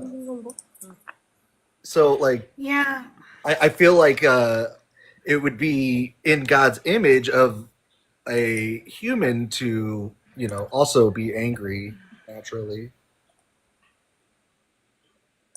Yeah, absolutely. Right? And whether our emotions are here to serve us or not does not take away from the fact that we will have them. So, whatever they're there for, we still have them, and there's nothing wrong with having them. I think that it's completely normal to feel looked over when you see somebody getting gifts and parties and celebrations and stuff when they have not contributed or have not done what they're supposed to do. I think it's normal to feel upset, to feel neglected, to feel rejected by your own father. Yeah. So is it better to be the older son and go and squander everything away and then come back and say, "Oops, I'm sorry," and instead of being the younger son who sticks around and listens and like, I don't know. I always find weird like messages in some of the stories and advice that Jesus gives to where I'm like, I don't know if that was good advice. Yeah, I know. I feel the same way, especially with this story. Yeah, I was going to say that's kind of my takeaway too, is like, I don't know, it just seems like the overarching, either way, either son you look at it, it's like I'm neglecting to see what part of it is beautiful, because there's the theme of, like, go out, boys will be boys, and then come back and be celebrated. But then there's also the one who's watching, doing all the hard work and watching the other one be celebrated, and then feeling very normal feelings, but just being made to, like, it just seems like the idea is, once again, just accept it, like, things aren't fair, but just accept it, oh well, kind of thing. Well, and like, so with the concept of hell, are you able to be pulled out of hell? Are you able to be forgiven? Like, if you Only were if you're to, a special aid. right? So, like,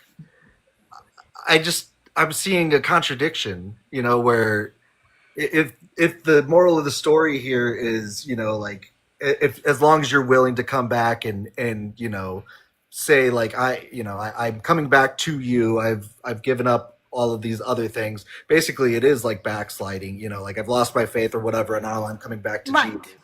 And then you will be rewarded with open arms, right? But if you're sent to hell, there ain't no coming back, right? According to Jesus, like, we could get into the whole like theology of hell and whether or not it existed. I believe that Jesus believed in a everlasting lake of fire punishment type of hell. Yeah. Wisdom, I just want to let you know if you are gone away from the app too long, it will kick you off the app. And I Okay. only have a few more minutes to finish this up because I have another show starting at in less than an hour with Oh, you're doing great. Thank Justin you. Deconstruction Zone. So if you guys have questions for Deconstruction Zone, come back and join me again. But did you find the verse that you were talking about?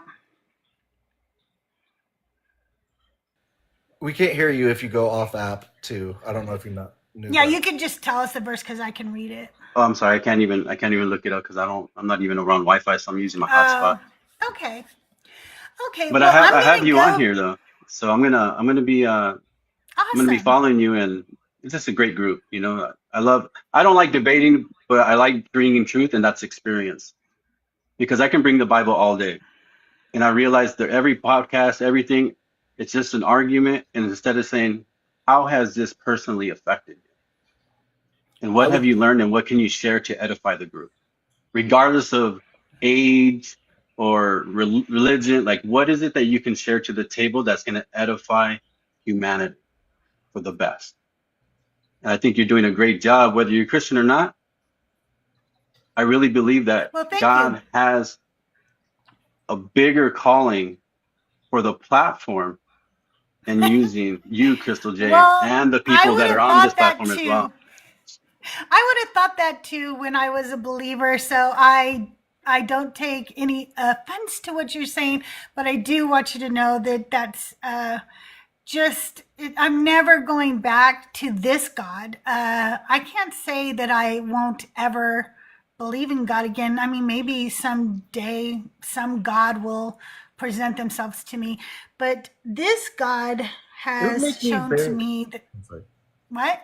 Oh, I was just like it hit me.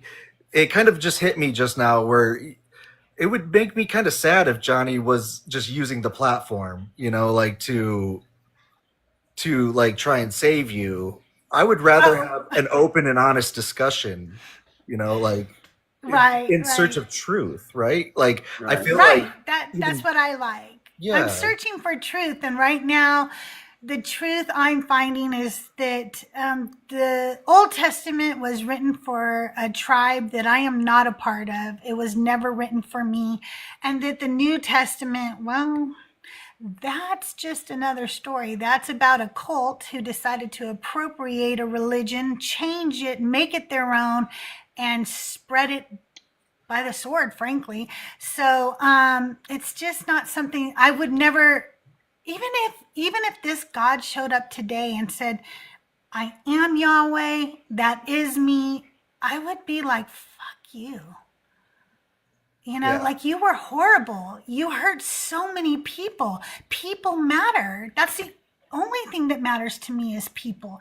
People matter and you hurt them. And so, Johnny, Wisdom, I'm going to drop you back down. I'm going to say goodbye to my friends for now.